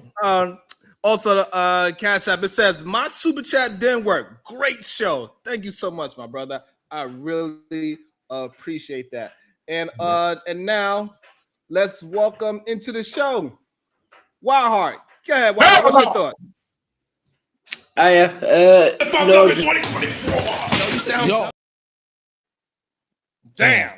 Damn. They got him. It says God is it says bye Whitey. Man, bring his ass back. How long he going for? Yeah, we gonna work his ass down. So fighter, I feel like I'm living in black privilege right now. For you, fighter, it's gonna cost you a tooth, okay? To bring him back. And it's gonna cost you. It's gonna cost. Beast though. He was double. He was gonna cost double. Why high? He just got to the high. He didn't even get to the happen, bro, and it happened. That's nice. Y'all cold in that chat. Y'all cold. Welcome to the show, KT the Gold. What's your thoughts, KT? KT, you better watch it. I ain't watching shit but TV. Nah. How y'all doing today? Drop your ass too then. And I would want to say real quick though, I really don't know the whole topic. I just been listening for a little bit. What I get out of this conversation, just listening, is who taught you to hate yourself more than anything. Listen, black people telling black people get rid of kids because you can't have them don't make sense. Your grandma had 10 of us. She couldn't take care of the motherfuckers herself. Money is not even the biggest factor of raising children. I can guarantee you ask your kids if they up to 12 years old, hey, how much that cost? The motherfuckers might take a guess and that should be $100. And we talking about a damn baseball card because they don't understand the concept of money. What they understand is time. What they understand is teachings. And not saying money doesn't play a part, but when we telling people to delete kids or like I don't know who said it earlier, but that is a Margaret Singer point. And that's why I say it made me feel like who taught you to hate yourself, because even when I listen to y'all, it's like black people, black women getting food stamps, they're a problem. Most food stamps users are white women. Most people having these crazy babies, them white people. You know what I'm saying? And listen, not saying it in terms of just making it a black or white thing, but saying every problem does not have to become something we have to fix. Nobody's perfect. It's going to be good with the bad. Like, we have to start accepting that, and instead stop saying like, well, who letting these niggas have all these kids? Help raise them kids. I think it was Unfiltered who was saying earlier, back in the day, niggas was different. Well, who raised these undifferent niggas today? It's us. So we can't just say, oh, niggas was different. We are the niggas who are making the youth right now. We're the people who are leading them. And with us talking like this, how we are, if youth are listening to us, what do you think they get out of these type of conversations, seriously? Like, if I'm a smart woman, I don't have kids, or I delete the baby, because that's not smart, because I ain't got enough money. Well, the smarter thing is, you made a decision, accept your consequence. Not saying having children is a consequence, but if you made a mistake and you did have the baby, okay, the baby's here. Take care of it. Do everything you can to be a good parent. And I land my plane. K to go. Can I respond to that real quick? K to go. Yeah, sure. I agree with you. I just want to say this. Back then, like you said, who was raising the kids now? Who's raising the kids now is CPS. You say something to these kids, you make them feel any type of way, we're gonna come clean your whole house out. We're gonna take your kids. You can't discipline your kids. Your kids can go. Chill. That's a No, lot. I'm telling you this because I'm very in tune with my children. I have 3 boys, 3 girls, and all by the same woman. I want to preface that my wife. Wait, before you move forward, I want to have a little bit of clarity about what you mean by discipline. What is it that you mean by discipline? Oh, if you whoop your kid's ass, so you're saying physically put hands on them is discipline? Yeah, if your kid do something and you whoop their ass, I'm not talking about punch them, beat them up, throw them down the driveway. I'm talking about if you actually whoop their ass like we got our asses whooped back in the day. I'm sorry, I gotta jump in. I have to. If you was to get caught speeding, you get pulled over, should a cop just slap you in the face and say, "Stop that goddamn speeding with your stupid ass, putting everybody in danger"? What's wrong with you? That happens every day, but no, he shouldn't do that though. That does not happen every day. I gotta say that. Okay, so why would you want to whoop your kid ass for speeding? Whoa. It all depends on what your child does. No. Okay. So your child, I want to preface this because I think the children today, the reason that they are the way they are is because they're not getting their asses whooped. Let me give you okay. So that's Sharon, not true. I don't agree. All right, so I understand that. Hold on. I got you. So hold on. So let me just. Yeah, my ass whoop did not help me, bro. I promise you. It made me want to beat other people up. Before we get back into the actual show and the topic, I don't mind having this. I don't mind having this quick. Hold on. I don't mind having this quick subsection of the conversation. It is no proof psychologically anywhere that whooping your kid's ass is going to make them better. Actually, it shows that the more you whoop your kid ass, you whip IQ out of them every time you put belt to ass. Damn. So Sharon, you get your ass whooped? That's why Sharon sassy. They beat the men out of him. Right. Oh wow. What? Wow, I'm not even going to address that part. Right. It don't make no sense to because you got it was just a joke. But what I'm saying is that me getting my ass whooped, what is that supposed to mean? Yes, I got beatings when I was young. Yes. What does that mean? Okay, so then let me ask the question then. Let me preface the question a different way then. If we did get our ass whooped, Udo, you probably got your ass whooped. Unlikely you got your ass whooped. I mean, it was just a household thing for us to get our asses whooped. But so my question would be, then the kids now versus the kids then. Yeah, it didn't help us. Unlikely, you're right. I agree. But it put some fear in us. But I'm saying to the kids today, hold on. The kids today, you can walk through a store and see kids telling their parents, "Fuck you. I don't have to do shit. Or you can see kids being disrespectful. Bro, I ain't never seen that in my life. In my lifetime. Oh, you crazy.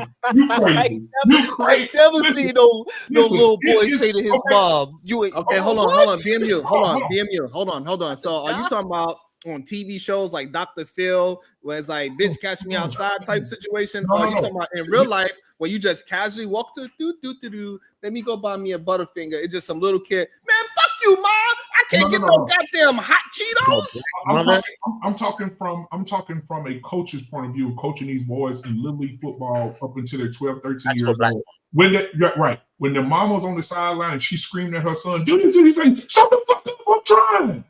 Leave me the fuck alone. Like, I'm on the sideline, I'm telling him, boy, that's your mama. Yeah, but you can't contribute that to him. Okay, so hold on. That's more to unpack. That's a lot to unpack. There's more to unpack. That's so much. Like you're going down a rabbit now, to Sharon. That's a complete different story of a kid being frustrated. And then he got the coach yelling at him. He got performance issues in front of everybody, and plus he got his mama screaming at him. That is a whole big frustration that we are talking about. That is not the same as a kid, because what you said was a kid in a store. That's what you said. You didn't say a frustrated. Like, we understand that kids are going to get frustrated, and maybe they will say something egregious to you once in a while. That is a completely different thing. So I agree. So then let me ask this question then to everybody on the panel that got their ass whooped. Could you playing football, Sharon, or Uda or Unlikely? Oh my y'all God, you're playing about football that. as kids, and you say that to your mom, what happens? I would never. Exactly. Why? Because I just won't. I respected my mom. But Exactly. not just a fear. If we had a fear, beings may give you some fear. You're getting abused, obviously. But we had a certain level of respect, because at the end of the day, at that same time, even if we was playing outside and we was doing bad stuff, I was doing bad. I'm from Brooklyn. We was doing bad stuff. But look, at the end of the day, my friends that was kids, we all stopped when we was playing, when old people walked by, and we helped them with their bags. We did all of that, and everybody did this thing. It was like in unison. And you was looking kind of corny if you ain't help and stuff like that. So we had, and that was like respect. So it's not just about that. We had respect. I mean, that I will say though, that did play an element. Like, it had to. We didn't. I'm not for abuse, but what I will say is, back in the day, they weren't abusing us. Let's be very honest. Your mama wasn't just whipping your ass every time you turned around. It was something very specific you did that she was like, don't do that. So it wasn't we were being scared per se, but we did understand to think before we do. Hold on. Because pause right there, please. Hold on. Pause right there. So you mean to tell me they was just trying to discipline because you was just doing things way too many? So you mean to tell me you ain't never heard or seen a mother just slap you for saying dag? That sounds too close, like damn. Blow. Wait, did that ever happen? Or did you ever hear a story like that? Of course. No. I mean, I've heard stories like that. I've never seen nothing like that. And even if you can bring up what I'm trying to get. I've been outside a lot. Then you would have saw it. Maybe you never. But what I'm trying to get to, yes, they did. According to this conversation, we got abused. First of all, we was on food stamps. So they kept having children that they couldn't force. So we got abused that way. Yeah. And then also they used to whoop our ass for any little situation. You playing in the house, we couldn't afford to go to the goddamn the jungle gym, so we play in the house, we break a glass, ass whooping. You talk back, ass whooping. Listen to what you just did though. Now talk back. That's a better example, right? Talk back, a better example. But when you talking about you run around and you broke up some glass, come on, bro. KT, and if you on think the you should weekend, get your ass whooped for breaking glass? And if on the weekend you accidentally had to go to the bathroom, and then you caught your parents smoking reefers, you got your ass whooped too. Got your ass whooped again. Nah, cap. Because your doggy ass should have been asleep. Now you got it. Now I'm giving you. Sharon, don't forget about this, Sharon. We going in this store. Don't ask for nothing. Don't touch nothing. Because if you do, I done seen my sister get knocked into the sugar. So why y'all defending ass whoopings? Yeah, because I'm not defending it, talking about abuse, but listen, y'all. I know, Sharon, you always say this about me. I sit in the middle a lot, right? And it's because everything can have some truth to it and some, listen, It's teaching us decorum. Y'all all in agreement. Well, we had manners and we had respect. Does not teach you decorum. I'm not letting you. Because again, you're not just getting beat. Y'all are exaggerating, saying we were literally just getting whipped for anything. AT, hold on. So you telling? So what you are trying He has to never get us? stopped me from doing anything that I was doing. That's why we were fighting each other as kids when we went to school all the time, because we was learning violence at a young age. But you won't understand that. That's cap. So you learn how to punch a nigga because your mama hit you with a belt. Let's do this one at a time. Let's try to shorten up our answers. And my Go dad ahead, used to Lee. whoop my We're ass. gonna go Way- Lee, KT, way more and vicious. Uda, so all three can get their opinions into this quick conversation. Go ahead. Yeah, I want to hear what Happy got to say too. Go ahead. So we're gonna go Lee, KT, Uda. Go ahead.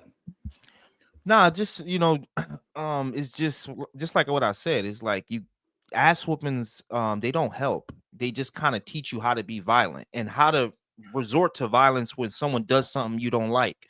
I saw, we all grew up in schools. We all saw it. We saw, like, I would get my ass whooped and I would go to school thinking, yo, if you don't do what I say, I'm gonna whoop your ass. You know what I'm saying? So, but people gonna act like they don't remember being kids and having those emotions. But I remember being a kid so well. And I think that's one of the biggest things about it. It didn't teach me anything. And then my mom didn't whoop my ass. My dad did. My mom really wouldn't whoop my ass, And then if she did, it wouldn't hurt. Once I became 12, I remember she hit me with the belt and I just looked at her like she was crazy. So what the hell you hitting me for at that point? I don't even know why mom should be whooping you. I don't even know how that is even a punishment, because it don't hurt at a certain point as a boy anyway. My ball was hurting me, nigga. I don't know about you. Even when you hit like 12, this shit still was. My mom was King Von Slides. What are you talking about? Yeah. I would run out the house at that time. Nigga. I'm on the street at that. Hold on, y'all. Let's not skip the line. Go ahead, KT, Uda, and it seems like BM, you want to jump in as well. Go ahead, KT. I mean, I'm gonna just say. After Uda. You can get it before me, Queen. Go ahead. But yeah, I just wanted everybody. to say. Thank you for having me. Hey, Happy. What's up, Happy?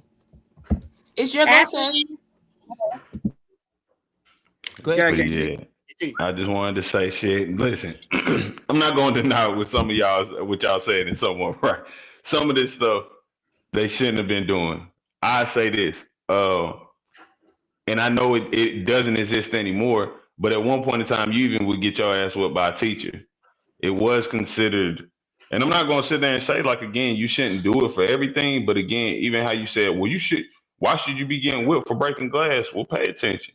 And I ain't saying like just instantly whip your child because the shit happened. But if it's a repeated thing, like I was saying earlier, when we talk about those older people back in the day, what made them different from us? Well, when you 12 years old, they might tell you, shit, drop out of school and go get a job, my nigga. You weren't babied because your age. You understood that, and that's why consequences come with your actions. That is the truth. I've heard since I was a child, it's going to be harder for you because not only are you black, but you're a man. So I'm gonna have more expectations of you. I gotta teach you before you, as my grandma used to tell me, it's nothing I'm gonna do in this house that's gonna hurt you more than what can happen outside of my door. And as I've grown, any whooping is her communicating to you. I think. Oh no, she communicated to me and with me because sometimes her communication just wouldn't get through to me. Because yo, KT, not to cut you off, because like my dad used to whoop me, right? And then he stopped, and then he started doing military shit. He'd make me stand in the corner and hold my hands up. Yeah, for sure. Sit on the wall, squat, or stand in the push-ups, and those things were way worse. I was like, nigga, hit me, because this is bull. I used to be getting that. So once he stopped hitting me and then started doing that, and then it was a wrap. That taught me way more than getting hit. Getting hit made me violent. So that's all I'm saying. You say, nah, I don't want to do that no more. Straight, man. I'm not. I'm not getting put in no handstand again. And then he'll put my book bag on me and make me stand. And that's why I got retarded strength. But you stand like that for like an hour. That shit was way worse than any ass whipping. Wait, did y'all see the video of the black dad who, when his son did something wrong, he made him do like 50 Drew Hills? And Drew Hills is the dance they did and Tell Me where they had the jump. Yeah, And the little boy yeah. started crying. He was like, "You know what love you it. got to do? Give me 50 Drew Hills." And the little boy started crying. I love it. I love it. That's That's horrible. No, Damn. but listen, how's that not abuse? That's what I'm saying, and this is the only reason I'm pointing it out. Whipping can be abusive, but that's not abusive. I'm sorry, like no, but listen, when we teaching consequences, it's always going to be quote unquote abusive because nobody's going to like what your consequence is. That doesn't make it bad. It's just the consequence that comes with your actions. Whether it's whipping or standing on the wall with books, you don't like it. But physical abuse is a different thing because a lot of times, you don't have to go to physical abuse. We just act on it. A lot of time when you look back in a situation where you was physical with people, sometimes people deserve it, whatever. You know, it's up, it's stuck. But a lot of time when you look back at stuff, you're like, and even your mom probably felt bad. She look at you, and you know what I'm saying? Because the same person beating you consoled you too. You know what I'm saying? She'd be feeling bad for the things she done did to you too. You know what I'm saying? So I think it goes 1 and 1. Yeah, all those type of punishments, if you are not communicating with your kid, you are teaching your kid to be violent. So even with the 50 Drew Hills, you are still teaching your kid to be violent. You are trying to force something because if he didn't do the 50 Drew Hills, what was going to happen next? Because that kid was like me, and somebody would tell me you got to do 50 Drew. I'm like, fuck you, I ain't doing no 50 Drew Hills. Now what's going to happen? Oh, you need your ass beat though. Yeah, you your ass beat. But you're going to have to catch me. I was pretty goddamn fast. You better lock that. You wasn't fast for my moms. Now, if you was my brother Sharon, nah, you wasn't too fast for my moms. My mom's at the court. That's why the first ass whooping got to be legendary. Sharon, if you was my brother. Guess what? Let me just tell you like this. Look, my mom's is crazy. I got 9 Listen, hey, if you have multiple brothers and sisters, I was hard headed. I ain't learned. 12 brothers and sisters. You have multiple brothers and sisters. Your mama gonna send the kids to come catch your ass. Go get him. Yeah. That's a fact. No, I used to be kicking my brother's ass, boy.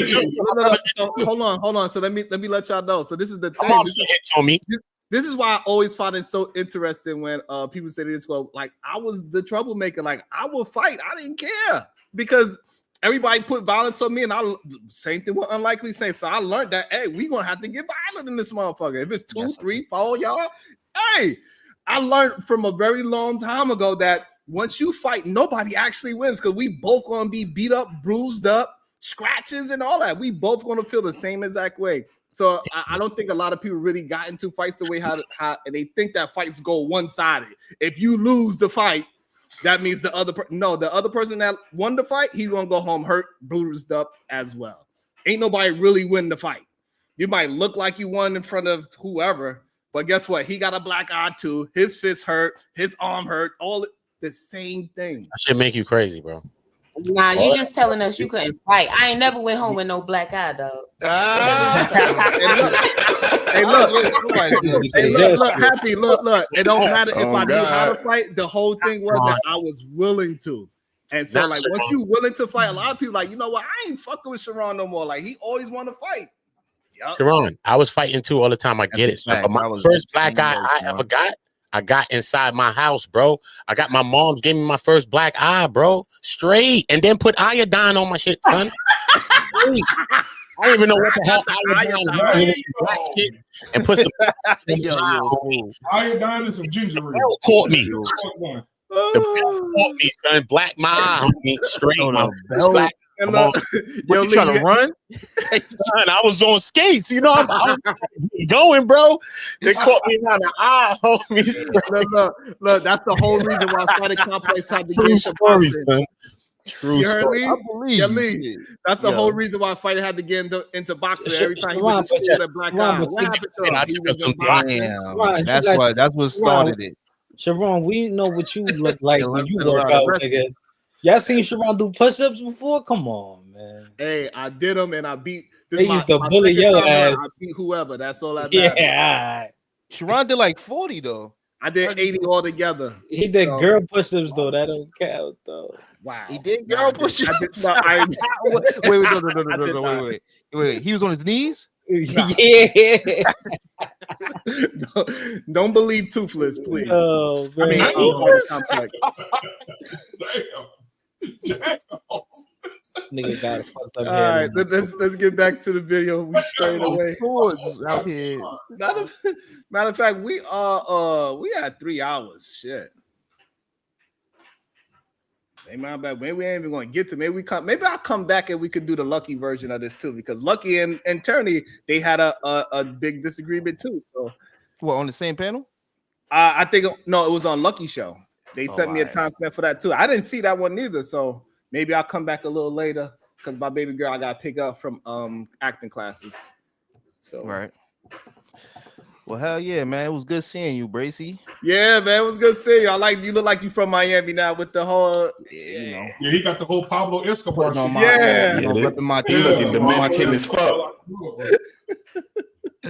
Nah, man, y'all have a good day, man. For real.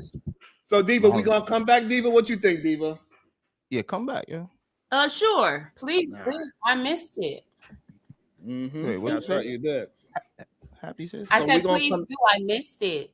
All right, so we're gonna come back. We're gonna finish up this review, and we also gonna get into whatever happened with Lucky and Tyranny review as well. We're gonna see how that shipped up and shaped out. Hey, Sharon. Diva, you got any final words? Yeah, this is for PhD. PhD. I see under your name you got head mistress of School of Wayward Boys. I want you to. I think you put this into existence. Go to Netflix and look up a new series called Wayward Pines and see what they're doing to those boys over there on that show. That's crazy. Oh yeah, that's a good show. Okay. Yeah. Diva, you got any final words? Bye, y'all. Nothing wrong with being. Let me.